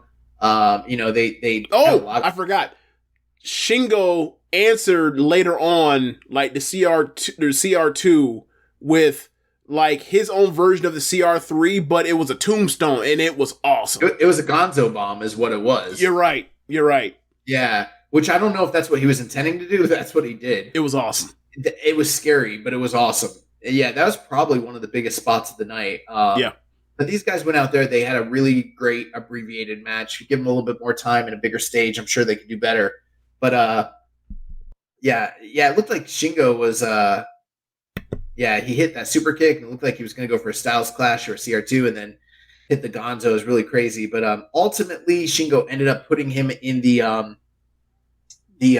Cobra Twist grounded submission. Some people may know that same move from MMA as the Twister, and was able to get ELP to tap out. Post-match, a dejected ELP was made to wear the t-shirt, put in the binky, and say, Shingo is my daddy. And he did get his heat back by hitting a low blow at the end of the match and then destroying the KOPW trophy. What this means for the future of the KOPW trophy, I don't know, because typically the title is defended all the way to the end of the year, and whoever is the champion at the end of the year is the only, because this is the provisional trophy. Right, the real champion is crowned at the end of the year during Road to Tokyo Dome. But I can't see Shingo really having a meaningful KOPW title defense between now and then. So maybe this was it. Maybe he's gonna. I bet you they have Yano come back and beat him right before the end of the year, just to be like the only guy that ever actually was champion. And I wouldn't be surprised if they're done with this, come January 4th, honestly. If their idea is they need to bring Yano back, then they do need to be done with it, yes. But that brings us to the next match, the semifinal match of the evening, as the Rainmaker, Kazuchika Okada, he defeated Jonah with Bad Dude Tito and Shane Haste, 19 minutes and 53 seconds. And in my opinion, the match of the evening. Yeah, same. I agree. Yeah, this was, a rematch of a match that took place during the G1 finals. It was one of the only losses that Okada took during the G1. And, since Jonah has debuted in New Japan Strong and then made his way over to New Japan Proper, he's gone undefeated by pinfall or submission in any singles match. The only losses he's taken have been either tag team matches or count out victories, that sort of thing. But he has not been cleanly defeated by any individual the entire time he's been working for New Japan. And, he did upset Okada with that giant, shocking, splash off the top rope during the G1. And all throughout this match, it was really worked in a way to where it's like Jonah's a monster. You actually mentioned to me, James, on the chat, the group chat that we're part of, you're like, Okada's out here working Hulk Hogan 1980s Monster of the Week matches, and it's awesome. Yes. I was, look, people, a lot of people think that like their match from the G1 was like one of the 5 or 2 handfuls of best matches in the G1 this year. I thought it was, I probably give it 4.25. I think a lot of people were thinking like 4, 4.5 plus. That just wasn't me. But the match was a blast, and then this match, it was an appropriate sequel for me. Yeah. And I think that like the idea that like that Okada, he is just so obsessed with like, very similar to Orange Cassidy wrestling. Who was it? Ethan Page in Detroit, like just obsessed with like, there's a bigger dude in the ring and I'm going to body slam him because of Hogan, right? Like, this is basically the whole thing is like, I want my fucking Hogan moment, right? And like he built towards and he just keeps getting cut off and shut off and then eventually he gets it. And also like the parts when they're on the outside and he's, he works over the leg and when he gets himself in trouble and he's about to get put away with a splash, like Jonah can't get to the top rope fast enough because of his bad leg, and then it gives Okada enough time to escape. And then, later it's like a situation where like he's kind of learned like I can't get him up dead weight. I kind of have to catch him, use his momentum against him to actually get him up for the body slam or for the landslide. And yeah, like they just kept going back and forth, and like the part where like he hit short arm lariat / rainmakers in succession, and like it's this big dude and they're just bouncing off him, and then like the sweat is just spraying off of the arm, colliding against the chest. it was a blast. It was really a blast. It was really fun for 19 minutes. That was like a slow cook towards the closing stretch. And that closing stretch was just great. Like the last 3 minutes of the match was fantastic. Like, and then, obviously they shook hands at the end and whatever else. And Jonah's kind of gesturing like, we're 1-1. Let's do a third one. Like, when they do the third one, I will be watching. This was fun as hell. Yeah, all throughout the early first half of the match, Okada's trying the regular Okada-ism tactics that would typically work on any other man, but because it's Jonah, because he's a monster, it's not, really flying. And a lot of the, offense that Okada's trying to utilize on him is having little to no effect, whereas, Jonah's, demolishing this guy. And just, Okada is a very underrated seller. He's a guy that really is fantastic in that aspect. But around the halfway point of the match, he goes, well, if I can't beat this guy, I'm going to take his fucking knee. And we've seen Okada, utilize that same strategy for a decade now, and it paid off in spades, like you mentioned, towards the tail end of the match when Jonah was trying to go to the top rope. He was, just a half second slow because the knee was compromised with all the, John Boo drop kicks and everything like that. And him being able to slow down Jonah allowed Okada to utilize a lot more of his offense. We saw him hit drop kicks, and we saw him hit the money clip sleeper hold at the 14-minute mark of the match, which was very effective. And at the same time, Jonah was just awesome. We saw he hit an incredible German suplex at the German suplex at the 16-minute mark, which was a direct tie back to Enoki and Vader from the 96 Tokyo Dome show. And at one point right after that, he hit a clothesline that was such a great near fall. And you heard Rocky on the on the Wasn't that the follow-up? Wasn't that the follow-up after the German? It was the follow-up. Yeah. And he was like, yeah. Rocky was like, that was the hardest lariat I've ever seen in my life. Which is probably not true, but Jonah went up for the top rope torpedo, and it looked like he had an incredible, string of offense, and he was ready to hit it. And just at the very last second, Okada moved, high drama, and eventually, Okada's able to, hit a German suplex, shotgun drop kick, stiff arm shots, and then he hit the landslide body slam, which is something I didn't think he could actually land on Jonah, which was pretty awesome. And then hit him with the Rainmaker clothesline, got the 1-2-3. An excellent, excellent match. I went probably 4 1/4. I'd probably go 4 1/3 though, if I'm being realistic. 4.333 repeating. I'm safe with going 4 1/4. Because obviously, with Jonah, for him to go to 19 minutes, you have to pace it out really slow at the beginning. So it was slow. Yeah. Well, like you mentioned, he just but it's Okada, so it's he's built. Look, time is nothing to him. He knows how to get through 10 minutes. Hell, we've seen classes where it feels like he's giving you nothing for 20 minutes, and then he turns it on. So yeah, great match, and I gotta say, when it comes to him or when it comes to Jonah, that splash is over.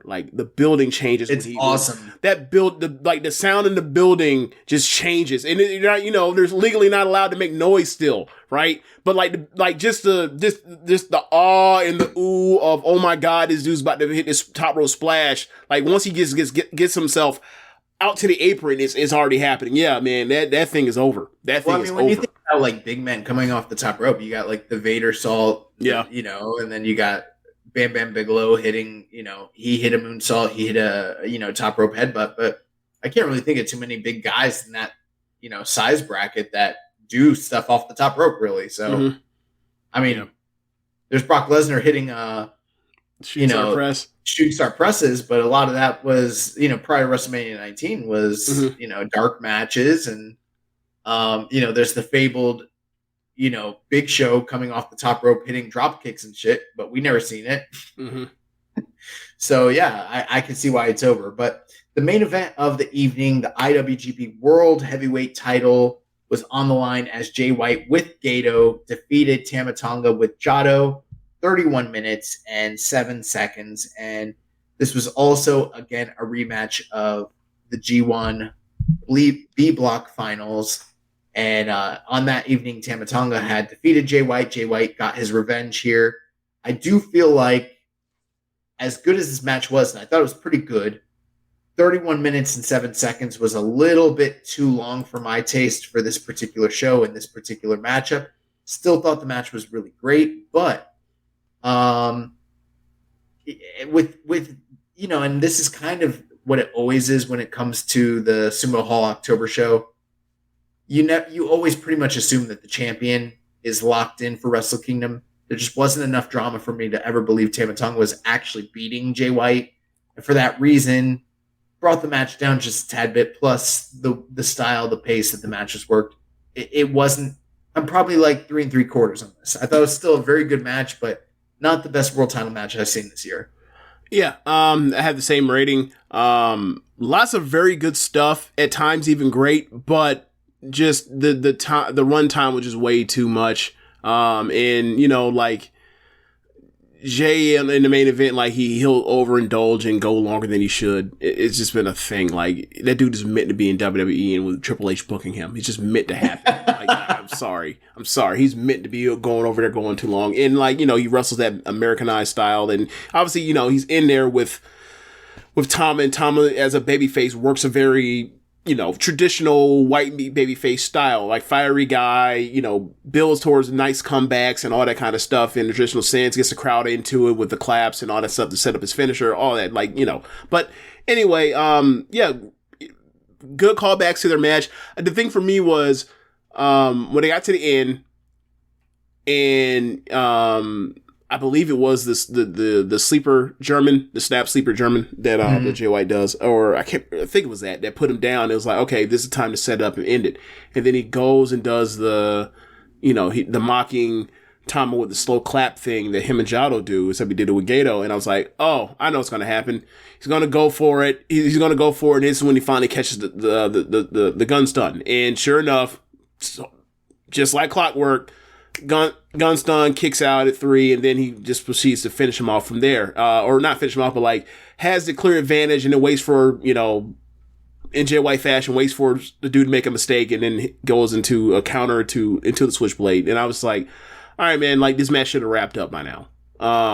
But yeah, you know, whatever. Still, like at worst 3 3/4. Like, I still think I liked the last 5 to 6 minutes, regardless. You know, that kind of started with White hitting the flatliner and the deadlift German suplex, and then he couldn't hit the Blade Runner, and then, you know, Tama ended up hitting the gun stun, and everything that kind of followed that was, in my opinion, pretty great. It's just there was a little bit of too much fluff in between. I mean, ref bump makes you roll your eyes too. Yep. You know. Yeah, and you know, it's one of those things where both guys kind of have a reputation as being like defensive wrestlers, guys that can counter wrestle and catch guys in compromised positions. And, you know, it kind of reminds me in a certain way of like when Floyd Mayweather fought like Marquez, and both guys were counter fighters. Anytime you have 2 counter fighters fight, it requires one of them to come forward and be the aggressor and come out of their, you know, regular space. And that's sort of what this sort of felt like.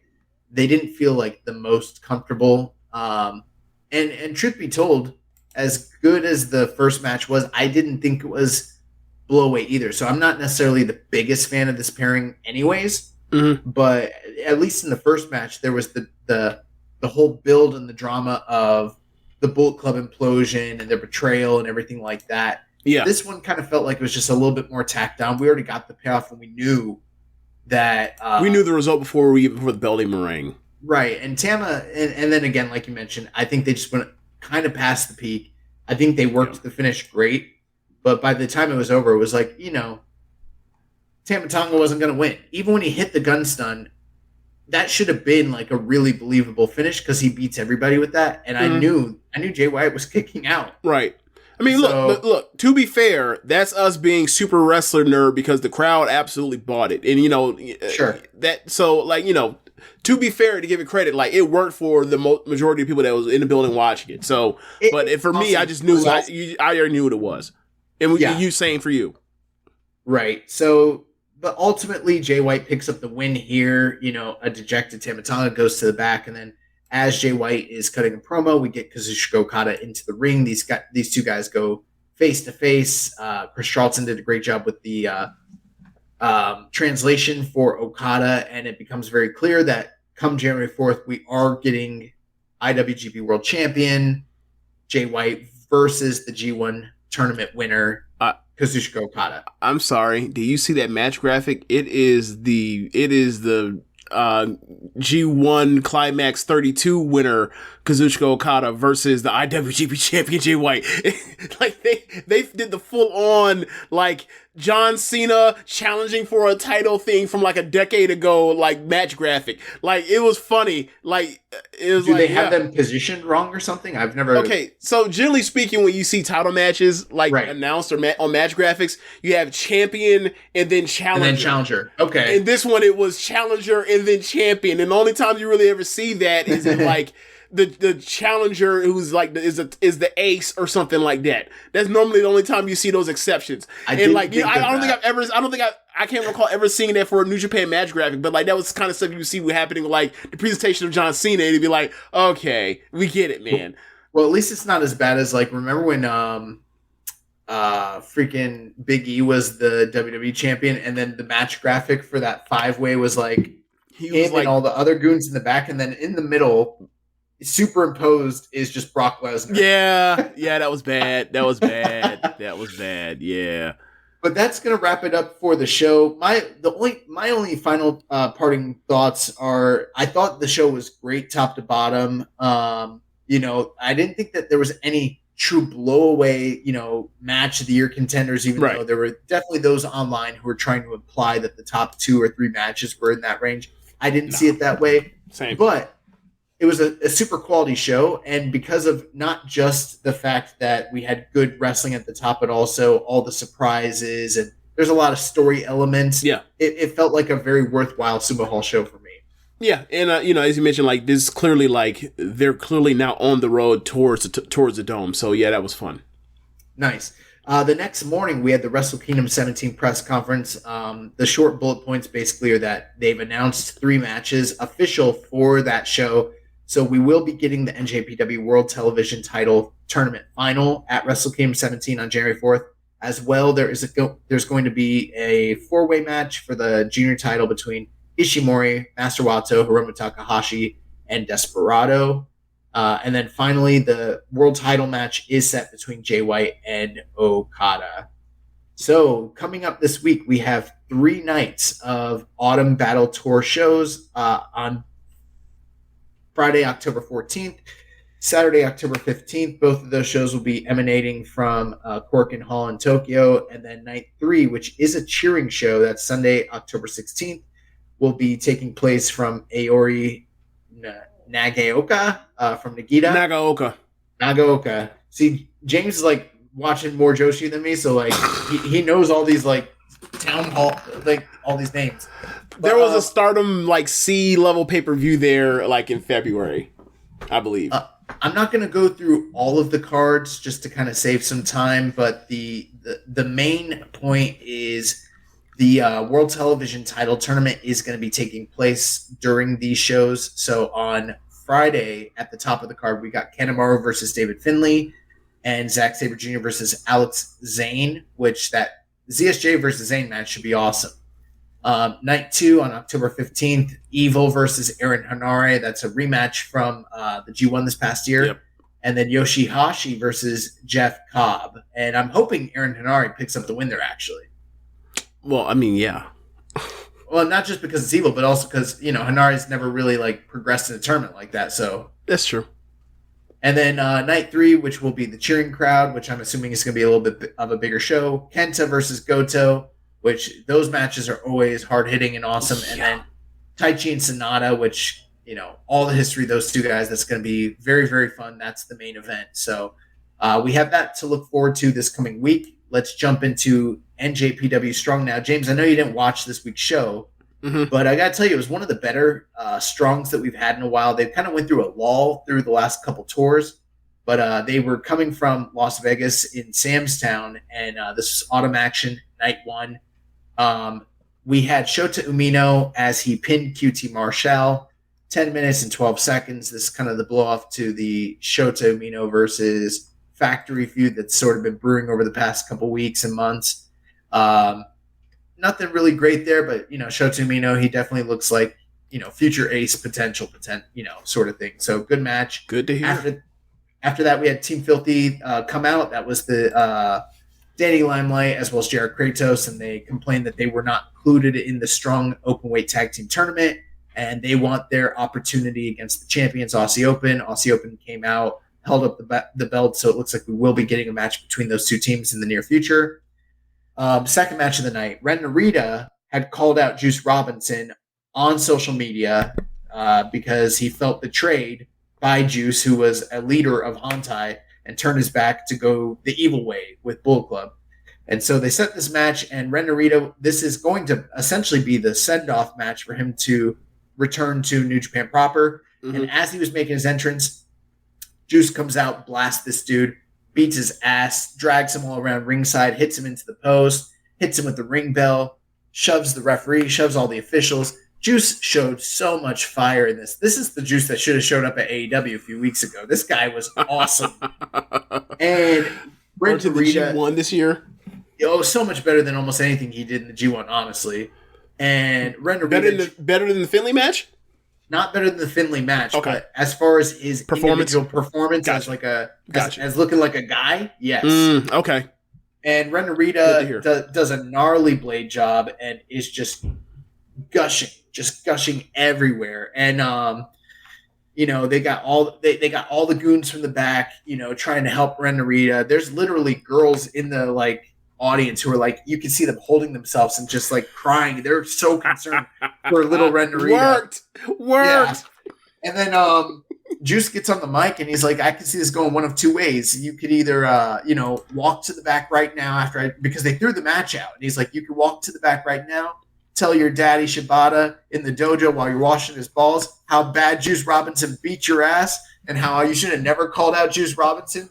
Or you can tell the referee that you want some more, come in here, make it a no DQ match, and then I'll really end you.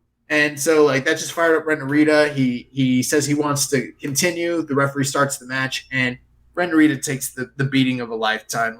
This was crazy. He's bleeding everywhere. Super compelling. Juice tries every single trick. Tables, chairs, it was awesome.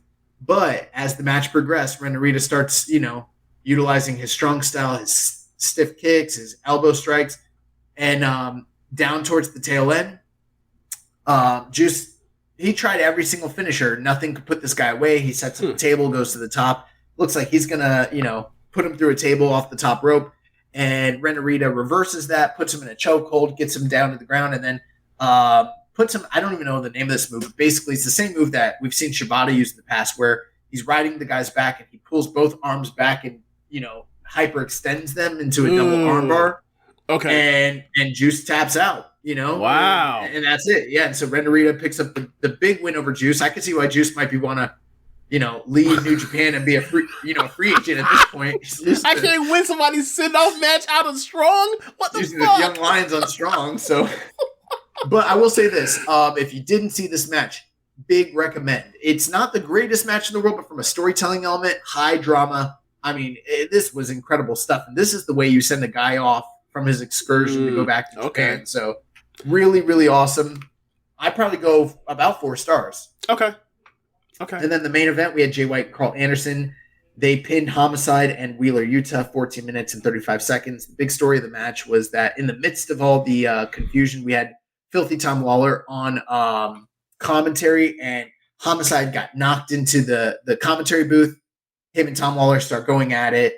They've got beef, and down the tail stretch, Tom Lawler decides to get involved in the match, distract Homicide. Jay White hits him with the Blade Runner, 1, 2, 3, and we're off from there.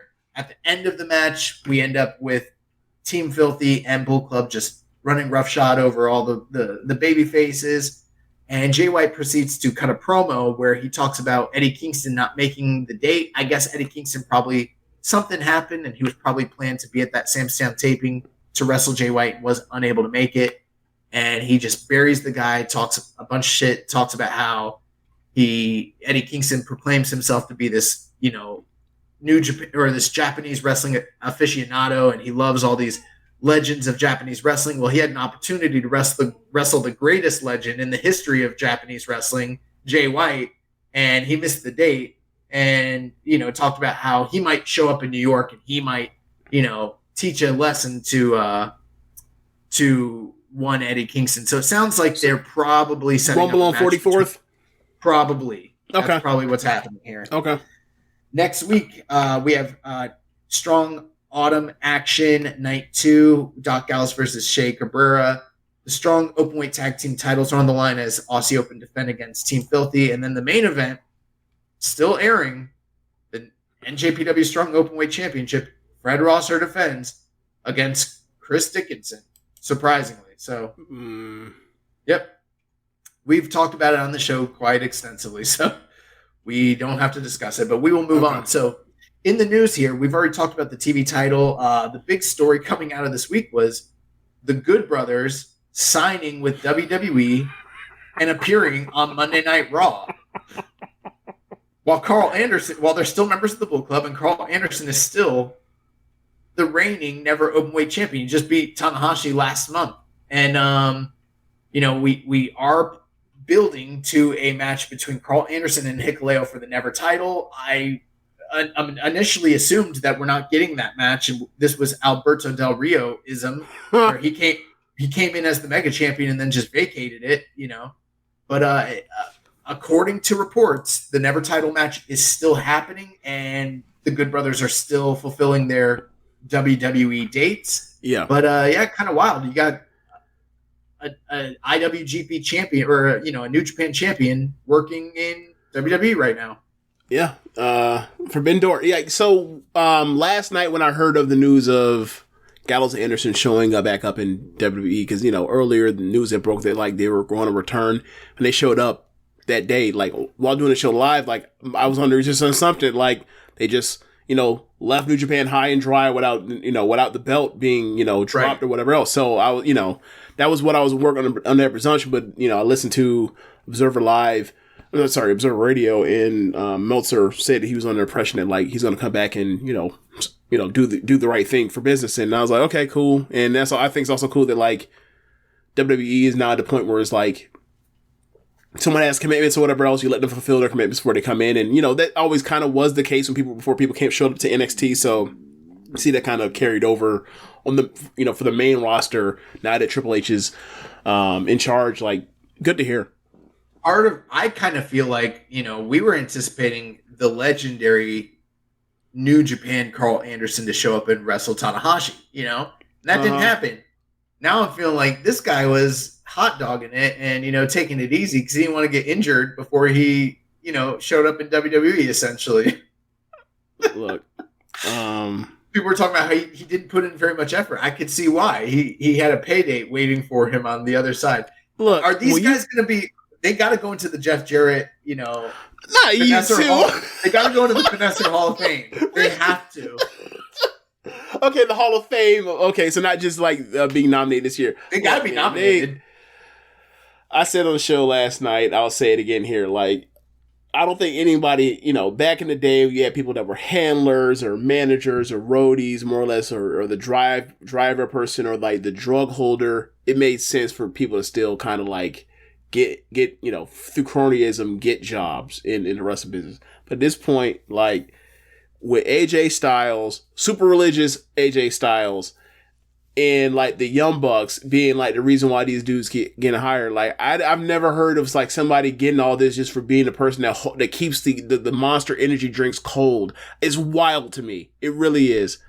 But congratulations to them and all the money they're making. I can't call it success, but all the money they're making. Congratulations on that. Rambo and Slam Pig said, with the benefit of hindsight, was putting the never title on Carl Anderson the worst booking decision of this year. If not, what was? ESJ said, what are your thoughts on Carl Anderson showing up in WWE?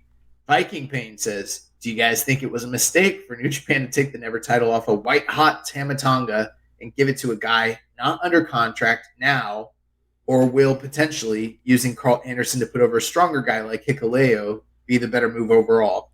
And the Dark Soldier said, "Is it me, or did Carl Anderson have one of the most worthless never title reigns ever in the history of New Japan Pro Wrestling?"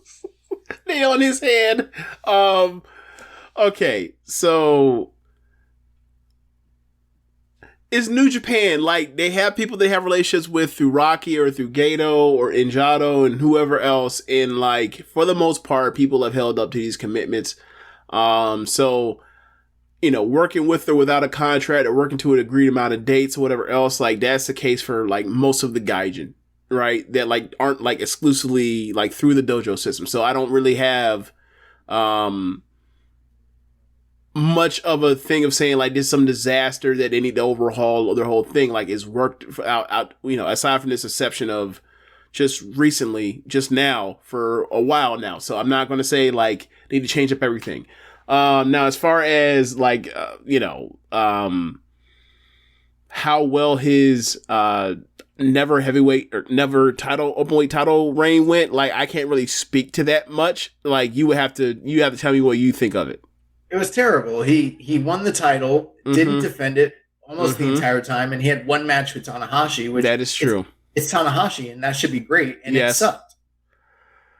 That's it. That's all he did. He had one bad match with Tanahashi, and he didn't defend for months and months. Okay, so I knew everything, and I didn't know that I knew everything. So okay, then there's nothing to know. I'm with you. It was bad. It was bad, and he talked all the cash about like he didn't try an Impact, and then lo and behold, he got a match with Tanahashi and didn't do much trying hard, and now he's in WWE where he also probably won't try hard either. So look, whatever, man. Look. Everybody's in wrestling for different reasons. He at this point in this stage of the career, he's here to make money. Out. Kevin Nashism. He won. Outsidersism. Yeah. Depending on what you want out of this business, and seeming what we know about him, he won.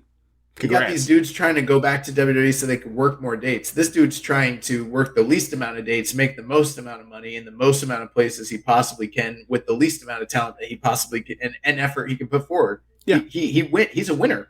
Yeah. Grunty Dodd said, "I'm sure you'll talk about the rumors of the Good Brothers leaving for WWE.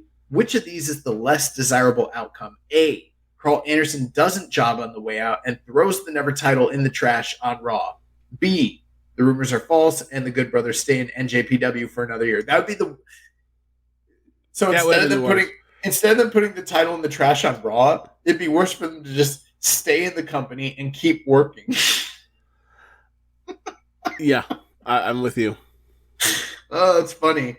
Hawaiian Punch BV, last thing here, said, "Do you think that Hikuleo's chokeslam on show had Carl Anderson so shook that he ran back to the flag?"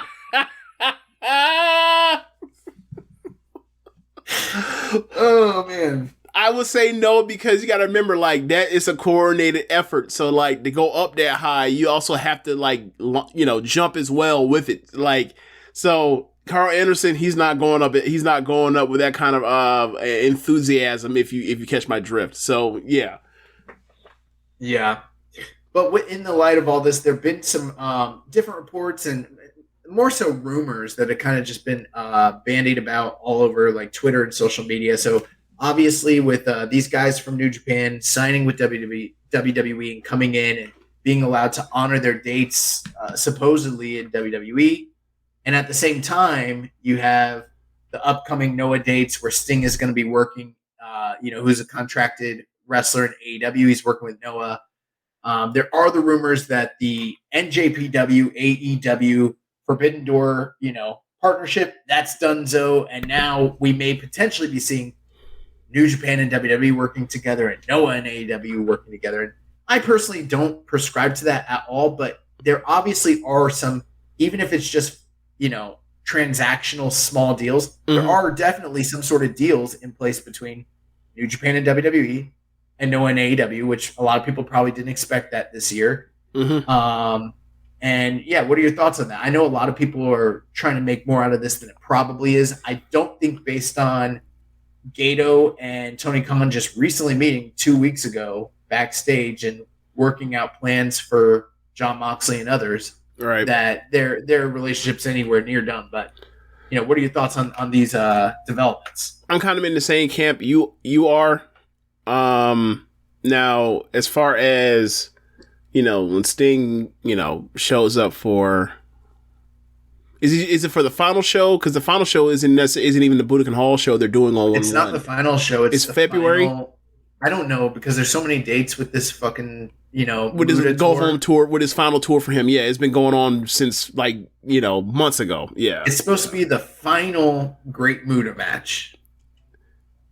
Okay. I believe. Okay, so never mind. I don't know when it's going to show up. All I want to know is, will Ninja Mac be in the building when Sting is there? And then Sting sees Ninja Mac, and then Sting comes back and reports on the kind. Hey, you need to get this fucking guy. I know you already know who he is. I see him. He's awesome. You need to bring him in here to work Darby or something or whatever else.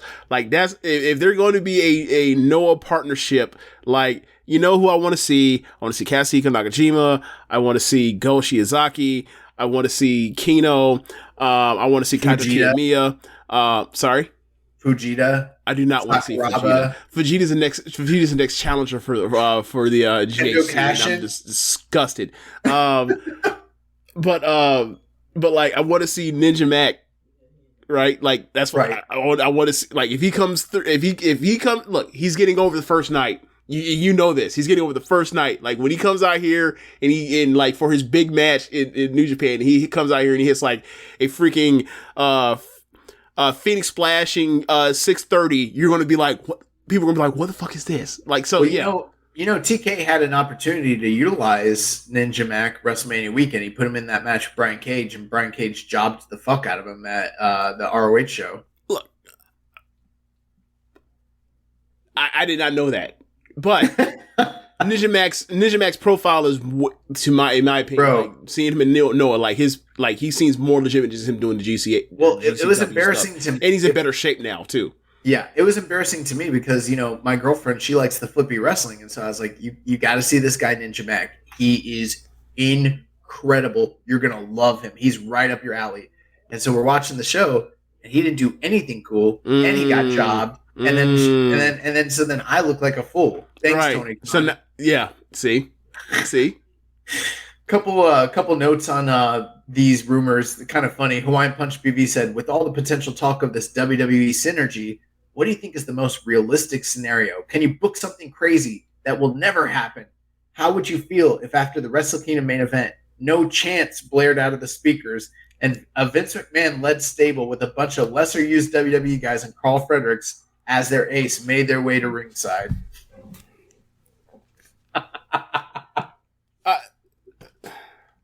Why are you throwing vampires and werewolves too while we're at it? What the fuck?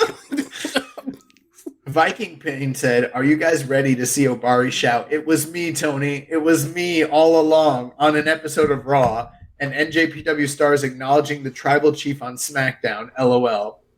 But New Japan's official Twitter account did acknowledge the Good Brothers appearing on Raw and even retweeted it. So what kind of deal do you think Hunter made with New Japan? I assume it wasn't a working relationship, but you never know. I can't even begin to speculate, because they've been so, closed off for so long that it's hard to, outside of Evolve, what else have they ever really done in recent years?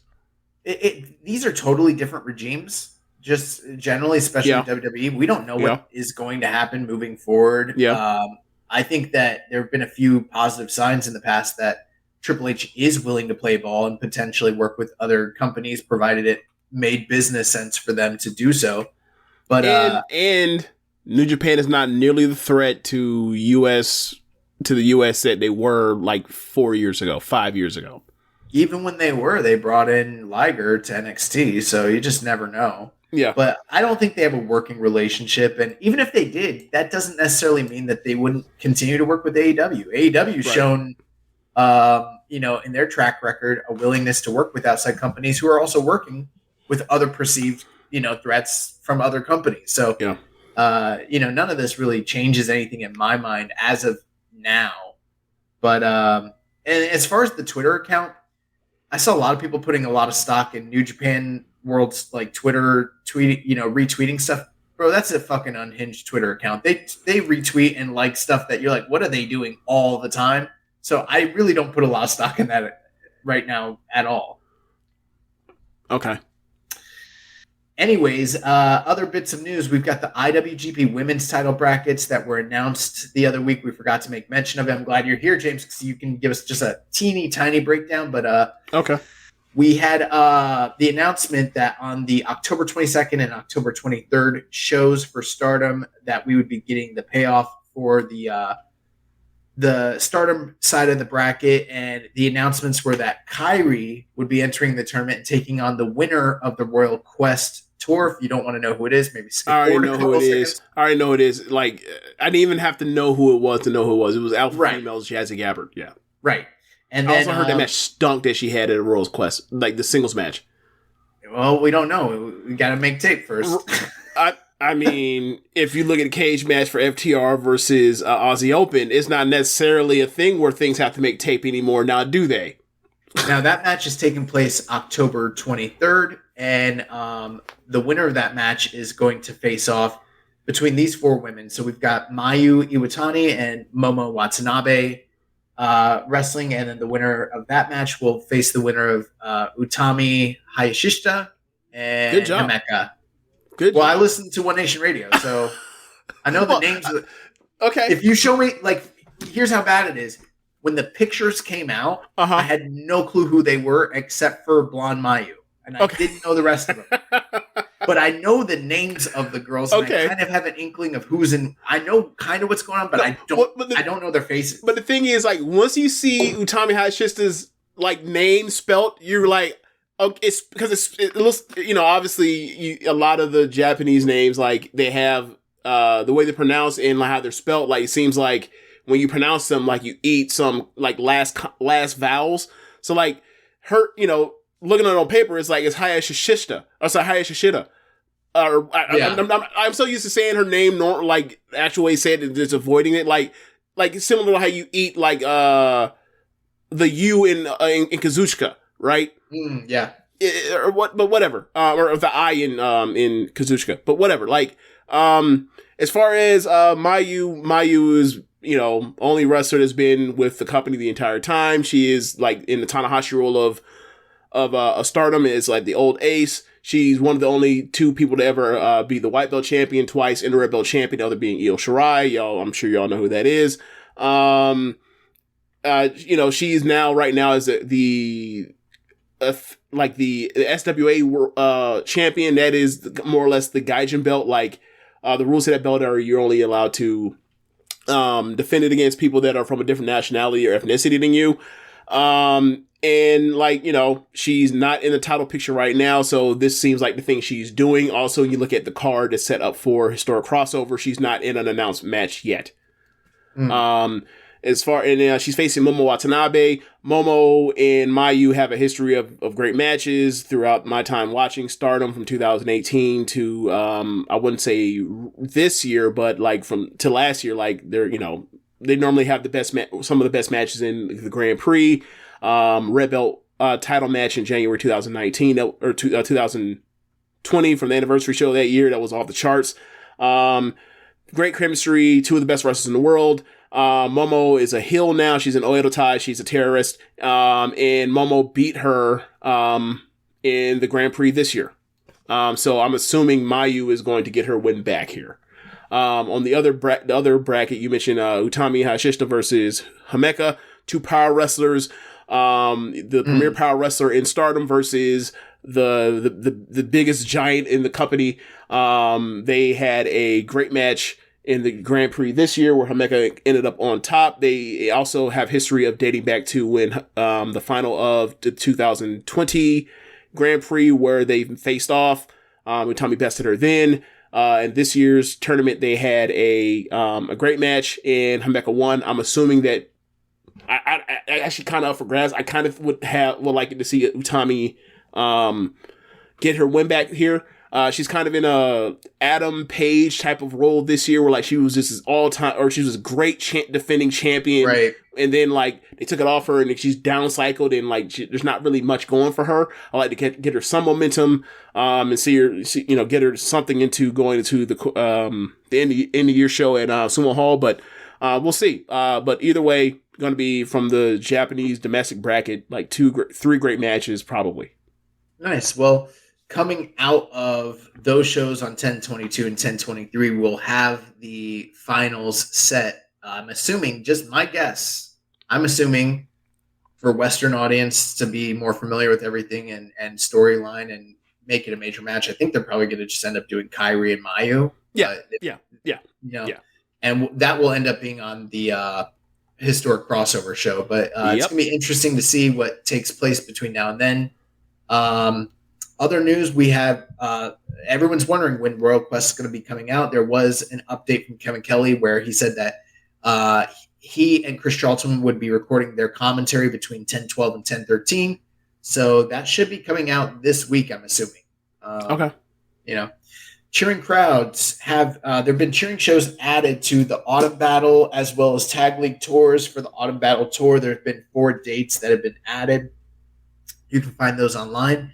And then for the Tag League tour, out of the 17 shows, 10 of them are going to be cheering shows, including the finals. So that's a pretty good step in the right direction. I'm still hoping that we get some sort of update for Wrestle Kingdom. Unfortunately, this Declaration of Power Sumo Hall show did not have cheering, but looks like we're moving more towards that day by day. Other news, Autumn Battle, the big show in Osaka on November the 5th. Aussie Open will be making their debut for New Japan in New Japan proper against TBD at that point. Also, the TV title semifinals will be on that show, and they also announced that there will be a random draw junior tag team match for the 4 men involved in the junior title picture at Wrestle Kingdom. So, going to get some sort of strange bedfellows type match for a tag team match there. Jon Moxley was signed to a 5-year extension this past week with AEW, which is interesting because they specifically mentioned New Japan as being one of their partners that he'll continue to work with in the future moving forward. It looks like after this weekend, he dropped the GCW title, and it looks like he's probably not going to be working very many more, if any, independent dates, but he will still be working New Japan moving forward. And it's kind of a wonder. They put the title on this dude as a free agent. He could have pulled a Carl Anderson, gone to WWE or something like that. Yep. But he didn't. So we look forward to seeing Jon Moxley in the Cerulean Blue a bit more. Wrestle Kingdom 17 tickets went on sale this past week. They are available now. So if you want to attend Wrestle Kingdom, tickets are available. They made the announcement, New Japan Global did, October 27th, the night before Rumble on 44th Street. There will be a show called The Night Before Rumble on 44th Street. It will be a mystery vortex style show. If you don't know what that is, it means that the card will not be announced. You'll show up and get a bevy of surprises. There will be surprise appearances. It's a bit of a spoiler, but they put graphics up with silhouettes of darkened, characters, and it looks very much like one of them is Bobby Fish, and one of them is probably Amazing Red, because they used the same renders from when they were in New Japan from years ago. I literally posted the poster with those renders cut out, showing that it's like a 1-for-1 copy. Mm-hmm. And people are like, "How dare you?" And I was like, "It's like there's like 1,000 people going to this show, man." How do you remember a Bobby Fish render from like 2017? I didn't. I just asked people who they thought it was, and then I looked up. I just Googled the render, and I was like, "That's definitely him." Okay. But there's still one at the top, and it looks like it might be Moxley, but it's hard to tell who it is. They're either wearing a jacket or a towel or have a title belt. It's hard to tell. No one's been able to figure out who that one is, but it's in between Jay White and like Okada. So it's a big name, whoever it is. So along with that show, if you do attend, they have a special giveaway. If you wear a costume for the night, you'll receive a special complimentary card from New Japan. These shows will be airing on Fight TV as part of a pay-per-view package. The first night is like $15. The next night is like $25. But if you buy both of them as a bundle, it's $30, which is a pretty okay deal, I suppose. I'll end up buying it because I know there's starting a match or two is going to be on the freaking thing, and I'm a mark for that. So yeah. Yeah, and I would assume the night before, since it's a Halloween themed show, you'll probably see wrestlers showing up in like costumes and doing goofy gimmicks and stuff like that. I'd assume. Oh God, because that's what they do in Japan. Like there was the one time Kenny like wrestled as Jasmine from Aladdin. Yeah, I've seen that. Yeah. This coming week, NJPW Showdown is taking place at the Vermont in Hollywood on October 16th. Some of the announced matches, and they look really good, actually. Rocky Romero versus Christopher Daniels, Blake Christian and Mascara Dorada versus ELP and Chris Bay, Homicide versus Filthy Tom Lawler, Shea Cabrera versus Kenny King, Fred Yehai versus Minoru Suzuki, Jake Something versus Juice Robinson, and Tanahashi taking on Gabriel Kidd. So check that out if you get a chance. I'm sure it'll be making strong date soon. This past week, Antonio Inoki's Wrestling Observer newsletter obituary was published, and when you actually put it into a Word document, it's 43 pages long and 24,000 words. So it's literally a book. So I read through it. Pretty great stuff. Pretty easy read. Some of Dave's best work. Although I will tell you, as an Enokiist, I saw there's some inconsistencies with some of the factoids they put in there, but that's okay. He did a great job, and definitely check that out if you're an Observer subscriber. Robbie Eagles was the winner of this past weekend's Coliseum tournament in PWA X MCW. So that's Melbourne City Wrestling and PWA Black Label, or just PWA, I can't remember, but those are the two largest Australian independent companies in the country. They joined together to have the annual Coliseum tournament. It's essentially like the biggest and most prestigious tournament in Australia. They've been running it for about 4 or 5 years now, and Rob Eagles won that tournament. Pretty big deal for him. They gave him an awesome katana. So I think that you can watch that on Fight TV if you want to check it out. This past week in Rev Pro, there was supposed to be a British title match between Ricky Knight Jr. and Shota Umino. Shota Umino was pulled at the last minute and replaced by Gabriel Kidd. That match took place on October 9th. Ricky Knight Jr. did retain his title, but that was from Southampton. So if you want to check that out, that's on the streaming service now. Lucha Libre Laughs, there was a main event between Minoru Suzuki and Royce Isaacs from Team Filthy on October 8th. Heard really great things about that match. That's available as well. There was also a match announcement this past week from House of Glory Exodus coming up on October 29th. There will be an Aussie Open versus Briscoes match, as well as Shingo Takagi versus Loki match, which typically anywhere else in the world, this would be top-notch action. But because it's House of Glory, you just never know. They might fuck you. I saw the Shingo got announced, and I was like, is Loki still good? I don't even know. He is when he wants to be. Okay. There's another Noah Muta retirement show coming up very shortly. I believe it's also October 29th. The match announcement was Tanahashi, Hanma, and Makabe taking on the team of Muta, Inamura, and Marufuji. So been a lot of war of words in the press between Muta and Tanahashi leading up to this one. So that's a pretty big deal. Plus, long time since Tanahashi's been in the Noah ring as well. Last two bits of news. There will be 2 meet and greets coming up here shortly. October 19th, there's a meet and greet on Token Shop Global on YouTube with Minoru Suzuki. And then as well on... actually, I have the wrong date here on this, but there's a meet and greet coming up at the historic Hamburg Fieldhouse with Kevin Kelly and David Finley. It's free for all those that have purchased their attendance. You can find out more information on that at outbreaktix.com. And that is going to do it for the news. So the last bit of business here, we've got a couple questions and we're going to head out. So the first question, this one's for you, James, specifically. It's from Josh McLaughlin from Social Suplex Podcast Network. He asked, when is Toriano getting his own career retrospective? That is overly long due. For Social Suplex Podcast Network or Social Suplex? He's asking us, when is Toriano getting his career retrospective? He thinks it's long overdue. If he wants it, he better write it or produce it and record it. Like I have nothing to do with that. I want nothing to do with that. I told the man to his face through text that if he wants to do that, we could do it. He just needs to, do all the research, watch all the matches, right? Prepare everything. It's 20 years of coverage. If he likes haha Yano, let's go cover Young Lion Yano and Most Violent Players Yano. This guy wasn't always a joke.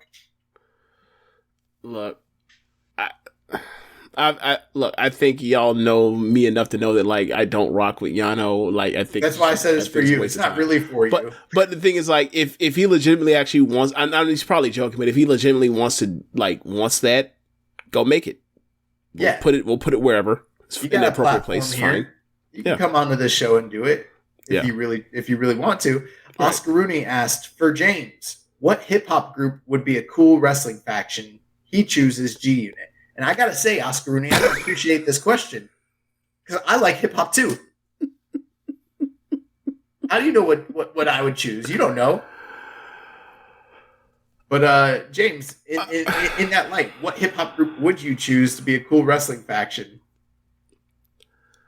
I don't know, man. Like, most of the rap that I grew up listening to, like, involved people that weren't really with the wrestling and more with the bang bang, chitty chitty bang bang. So, I don't know. I picked Grandmaster Flash and the Furious 5.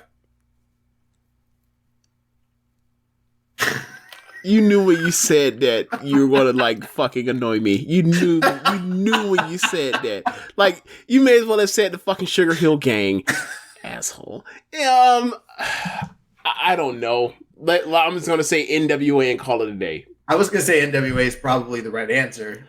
I mean, Eazy-E super small. I don't know. Maybe he has some luchaism going on. I don't know. Wu-Tang. Wu-Tang's got too many people in it. Yeah, but that's why it would work. Just play the number games the whole time? Yeah. Okay, sure. MJ Does PR had a couple questions. He said, now that New Japan has its own high-speed belt and, have declared a focus on developing younger talent, can we say and have a discussion about how Stardom's cultural influence has permeated throughout Puro? That's hard to really say or pinpoint because you got to remember, like, there's so much stuff that Stardom has taken in influence from places like Dragon Gate originally, like, right? Like, so yeah, people like Starlight Kid, Mayu Iwatani, Momo Watanabe, they grew up on Dragon Gate. And when you see them do some of the things they do, they're actually really staples of Dragon Gate. And because Dragon Gate is so hard, from a Western perspective to get a hold of or watch or even like look archive stuff of, it's kind of lost. So but Stardom is so much easier to access. So stuff that you feel is the influence of them in reality, isn't necessarily them, but they have the opportunity of being in Tokyo and not being kind of like blackballed by the media thing of like, oh, this is Western Japan, get the hell out of here. We don't care about you with the awards season and all that kind of stuff in Tokyo. So, yeah, it's hard to say. It really is hard to say. But, I think, some of the stuff is kind of like relatable kind of things like, okay, you have a group of wrestlers that weren't put through a traditional line system compared to, say, All Japan, New Japan, Noah thing, where it's like, look, if you're someone like Saya Kanatani, who's the current white belt champion and probably at worst number 2 women's wrestler based off of in-ring quality this year, you debuted in 2019. Like, not come back off excursion, like debut 2019, they beat the hell out of you for a year and a half, and then they tracked you to winning, basically, Cinderella Tournament, which is their New Japan Cup, and then at the end of the year, at the biggest show of the year, you win the white belt, the IC belt, if you will, and she's been a great champion, and she's turning 26, I think, if she's not 26 yet, but like, you compare that to, so you see, And Obari talked about this, talking about seeing someone like Starlight Kid, seeing someone like Azumi, and saying like, hey, let's, our roster, our top stars are older. They're not going to be around a decade from now. They may not be around 5 years from now. Let's try to rework this instead of waiting for guys to come straight out of college. Let's try to get them a little earlier, put them through the system earlier, and then, they can be around for 15 years or build toward, and build up and have fresher blood. So yeah, like I don't, that's not necessarily, I don't think that's necessarily, that is a Stardom influence to an extent, but like, that's not necessarily like, but that's something that like, you could have said to them and they already knew that their roster was up there in age.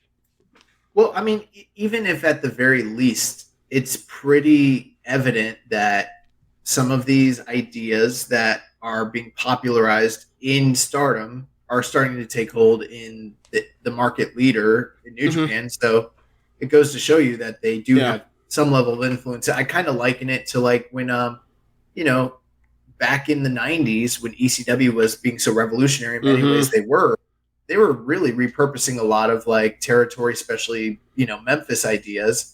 And, they still created a legacy for themselves. So I think it's because WWE ended up, taking a lot of stuff to help turn the tide along with WCW also, killing themselves.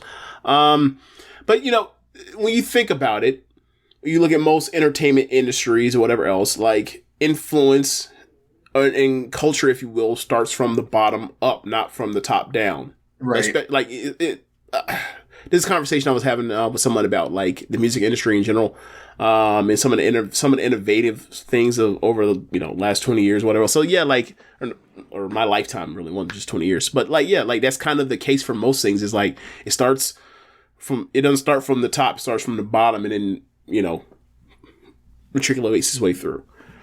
His next question was, would you place Narita, Tsuji, Shooter, and Yumura in a stable upon their returns or split them up? And I got to tell you, I would not have these guys all partnered up for any real reason. I don't, maybe a tag team or something like that, but I don't see a reason to have your 4 young guns all in the same stable together. It makes no sense to me. I'm with you because like, they're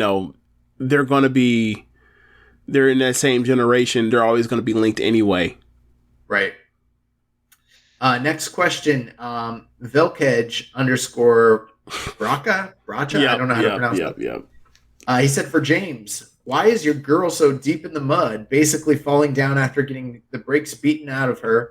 Why does she have to put someone over that strong? Is everything okay in the Cosmic Angels when they have to kick out the eel?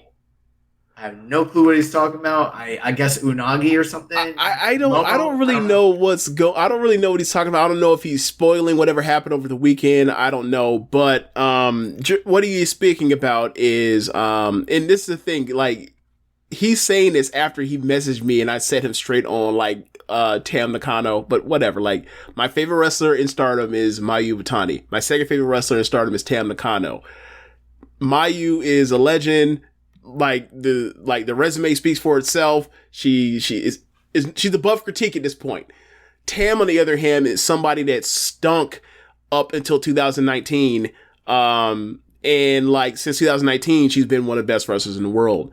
And like she's an incredible storyteller, incredible long form storyteller.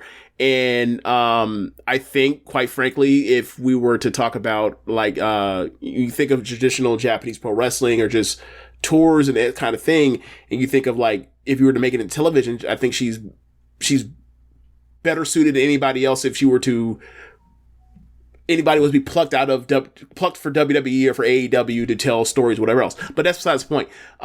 He does not like her.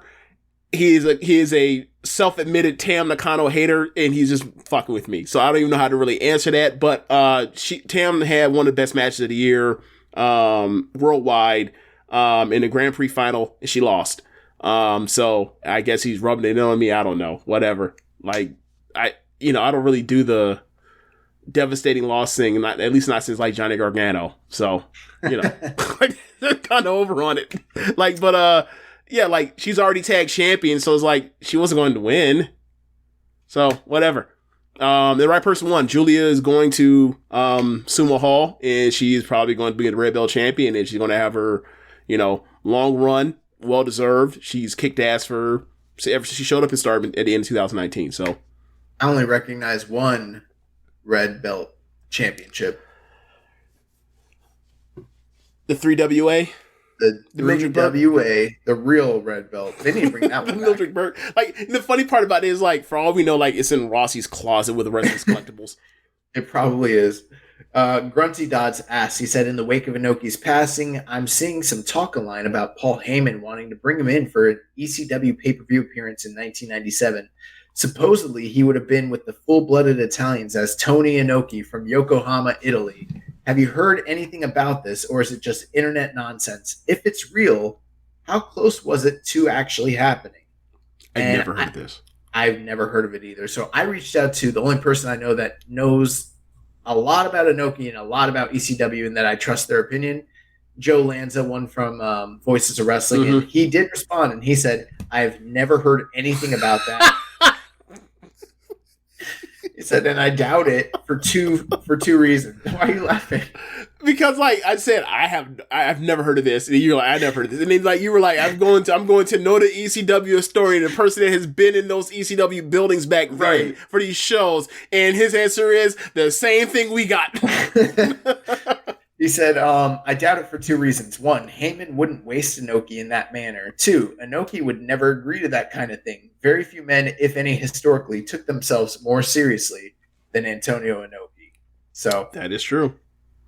Take that for what it's worth. Viking Pain asks, so between the two new titles in New Japan, which one do you guys actually prefer overall? The Women's Championship or the TV Championship, and why? Practically speaking, for domestically, which is the most important thing, I would say the TV title. Like if we're talking about just for the promotion of New Japan Pro Wrestling, I would say the TV title. Now, if you're talking for Bushiroad, that might change, but I'm going to keep it at New Japan. So I would say the TV title because like it gives a spot for exciting change of pace wrestling on their cards on bigger shows and also like to spotlight like their younger wrestlers that can kind of go at a faster paced style. That doesn't, don't have like, as much tread on the tires as like the more established veterans, even regardless of, what that, bracket looks like or that field of, future possible champions are. Yeah. It's a tough one for me to say specifically because both are new concepts, both have their utilization and their benefits in kind of expanding the brand and, providing new opportunities for other workers. So, I mean, obviously there's never been a women's championship in New Japan to any real degree. So, I mean, I've definitely like voiced my concerns as it pertains to the relationship between New Japan and Stardom. But if this creates a scenario where these girls that a lot of people that watch, say, New Japan but don't watch Stardom, if they get exposed to them and they are blowing us away with how great the matches are, which by all accounts probably what will happen, it's probably going to do a lot of good to, have those like cross-pollinate those different fan bases and grow their audience in that manner. So that's perfect. But it also sounds like that title is not going to be used a lot. Whereas like with the TV title, that's going to be probably in every tour sort of thing. Exactly. And that's where I'm getting at about it. And it's like, if the IWGP belt is meant to be a showcase match every 3 shows at a Dominion, Wrestle Kingdom, that sort of thing, like, cool, Sakura Genesis or whatever, like, cool, but ultimately, like, it's an attraction, and it's an attraction belt. And then they go back to Stardom, right? And it's like, so what is that? So like, yeah, here you go. So then it goes back to, so what does that do for New Japan? You know what I mean? Like, so for me, like in like the actual everyday core of New Japan, it's like for me, that's why I'm going with the TV title. Now, if you want to open up the Bushu Road, potentially as far as like help with the growth of Stardom, they put Kairi, Mayu, Julia, whoever there in that spotlight. They have some 4.25 star match or whatever else. It goes 12 minutes. And then, people are like, who the hell is that? Because, how like the crowds year after year since the Wrestle Kingdom Dark shows to this year's show that was our match that was on the card, they have gotten more over with the crowd year after year after year. And also with, some of the premieres like the MetLife Dome or whatever else. If that's a more continuation of that, sure. But that's for Bushu Road. That's not for New Japan. Yeah. And then as far as like the TV title is just concerned with all this, it's a new prize that guys that are returning from excursions or guys that have never held a title, that are sort of at the bottom of the card, it's just this new prize that's sort of like entry level that people can go after. And the fact that they're also showing it on social media for free potentially creates an avenue where like if the matches are really good and it involves people that fans want to watch, then it might entice people to sign up for New Japan World and watch, the program. So I think all across the board, I think both of them are pretty close, honestly, as of right now. Of course, they might screw one of them up or both of them up. You just never know. That's always a possibility. Or they'll get bored and they'll just scrap it. Right. Les Commission 7252 said, I am currently binge watching New Japan 2019 through early 2020 events. And I just got done with Dominion 2019, and I remember people absolutely not liking the main event between Okada and Jericho. Yep. At first, I didn't like it when I watched it live and never watched it back. But from watching it back now, I absolutely think it was a great match. Not a classic, but with good storytelling to it. So with that, my question is, have you guys ever went back to a bad match that you guys either reviewed or haven't reviewed on the podcast and had a different opinion on that match afterwards? Yeah, a number of times. But see, I don't like the descriptor of how he finished that one for me because I never thought that match was bad. I thought it was disappointing. Right. So yeah. Trying to think of a match and just like watching a replay, I was like, oh, I was wrong. There's plenty of matches based off of like my blood sugar or how tired I am. Because, I end up watching stuff like when I'm like, oh, I haven't slept in 2 days. Let's watch something. Oh, I'm miserable. Gee, I wonder why. So there's plenty of times where like I've gone back and rewatched matches and liked them more. And there's also been a lot of times where I've been matches where I've rewatched them and liked them a lot less. So yeah, that just comes, it just happens. Yeah, I don't have a specific instant of that ever happening, but generally speaking, I would say I mostly don't have, if I do end up rewatching something, I don't have that moment where I like it more the second time. I usually feel vindicated, but there are times where I end up liking something less, and that happens a lot more often, especially with the way wrestling has kind of just advanced as an art form over the past few years. If I go back to like 2015 or 2016 and watch some of those matches that were like, oh, that was like just out of this world incredible, I'll go back and I'm like, it's still good. Actually, I can tell you one specifically. There's a match on Lucha Underground. It's like the 10th episode, and it's Phoenix versus Puma, which is Ricochet. And when I watched it at the time, I was like, this has got to be one of the greatest matches I have ever seen in my life. It was like 2015. I was just like, this should be at WrestleMania. This is fucking incredible. Yeah. And then I watched it like a year or two ago, and I was like, this is just a kind of less than average like Dynamite Wednesday night match. Like it's very good, but we have gotten to a point now where we get that so often. I watched this match that I thought was a classic, and it's just kind of okay.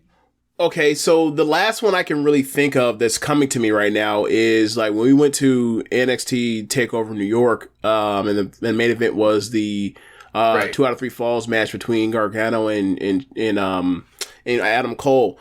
And watching it live, I thought it was like a 4.5 star match for 4.5 star match, maybe 4.5 plus, but I wouldn't have gone to 4 3/4. I thought the Walter and Pete Dunne match was better, right? I gave that 4 3/4. So later in the year, when I watched a TV copy of it, I see why everyone thought it was like one of the 5 best matches of the year.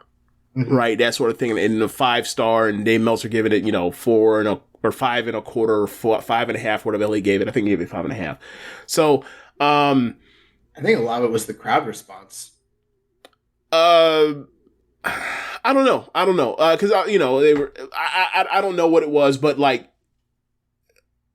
when they got to the third fall, it turned into like one of the all-time best Super Junior final matches, and they were just clobbering each other. But from where I was sitting, I couldn't feel the impact of them striking each other, and that took it to a whole nother level.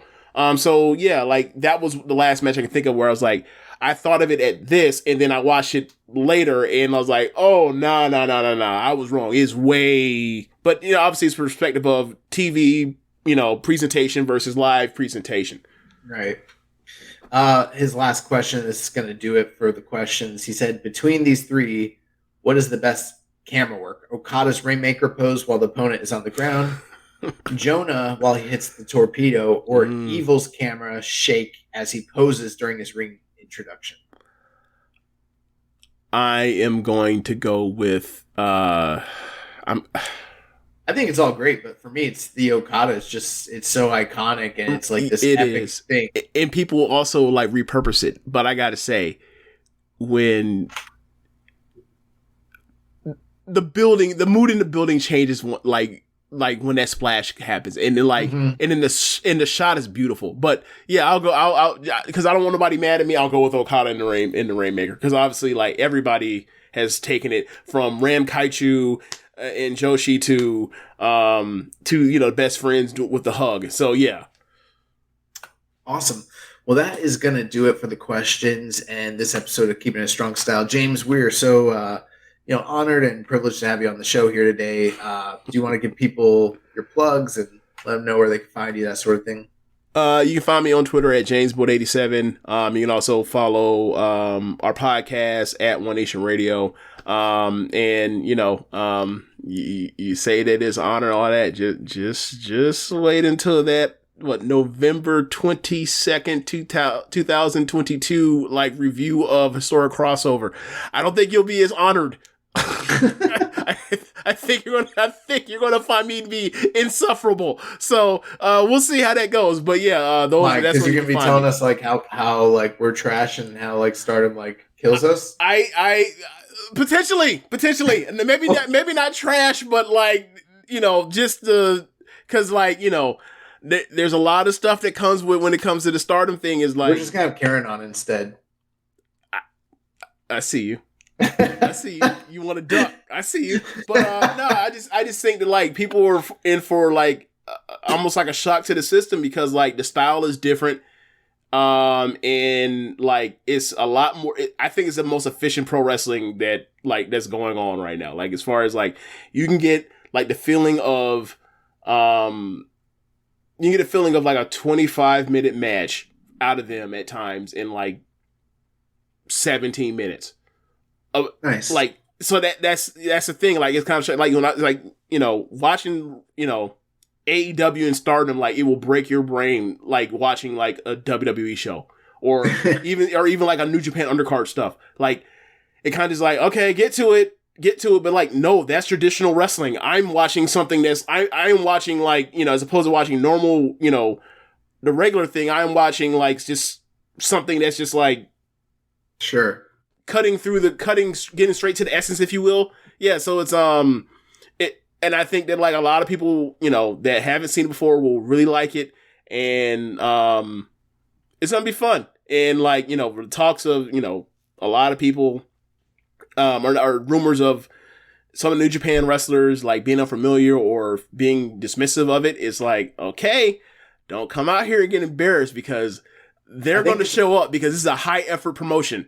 I think it's a lot of the older wrestlers. I think a lot of the younger generation are more welcoming to the idea of the crossover. So, all I'm saying, it could get real interesting. You get 4 matches in, and we start looking back and forth as far as performances and stuff, and be what the hell is going on here? I'm either way, like, it's going to be a great show, whether or not New Japan shows up or not. I'm letting you know, because they care so much over there. They really do. So it's going to be fun. I don't really know what to say to any of that, because I'm like, I think they're going to try. Like, see what I'm saying? Like, either way, it's going to be a great show. It's going to be a great show. One half of that roster is going to try their ass off. The other half shows up, we'll see. Well, that show's going to actually cut off the voting period for our year-end awards this year, so it's going to be sort of like the little, kind of like the tail end of that whole thing. But that's going to do it. Did you have any other plugs that you want to tell people? You kind of went off on the Stardom stuff. No, that's it. Okay, awesome. Well, thank you again for coming on the show and being here with me this week. Next week, Jeremy Donovan will be returning, and he'll be joining me to review Battle Autumn Nights 1 through 3, and then potentially World Quest Nights 1 and 2 if they get published, I guess. If you've enjoyed today's show, please consider making a donation. Visit socialsuplex.com/donate. Click on the donate button under the Keepin It Strong Style logo. Make sure to connect with us on social media. On Twitter, we are at KI Strong Style. On Facebook, we're the Wrestling Square Circle. On Instagram and Reddit. And you can also email Jeremy at jeremy@socialsuplex.com. Check out our other shows on the Social Suplex Podcast Network. One Nation Radio, hosted by Rich Ladd and James Boyd. Grave Consequences Podcast with Caleb Maserati. All Things Elite with Floyd and Austin. The AEW Match Guide Podcast, hosted by Sir Sam.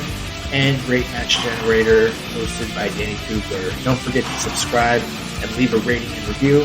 We'll catch you next week on Keepin It Strong Style, the ace of podcasts. Thank you for listening to Keepin It Strong Style. We'll see you next time. Hey, it's me, your Uncle Cooper. Sorry to interrupt your music. I do love music, especially when it's set at a reasonable volume. Music is really only as good as your speakers. The same is true for minivans. A minivan is only as good as the tires it sits on. And the button on the screen there, it agrees with me. If you click on it, it'll bring you to all the Cooper minivan tires that'll make your minivan a really good minivan. Go with the Coopers! Cooper! Tired of long waits and rushed care at the ER and urgent care clinic?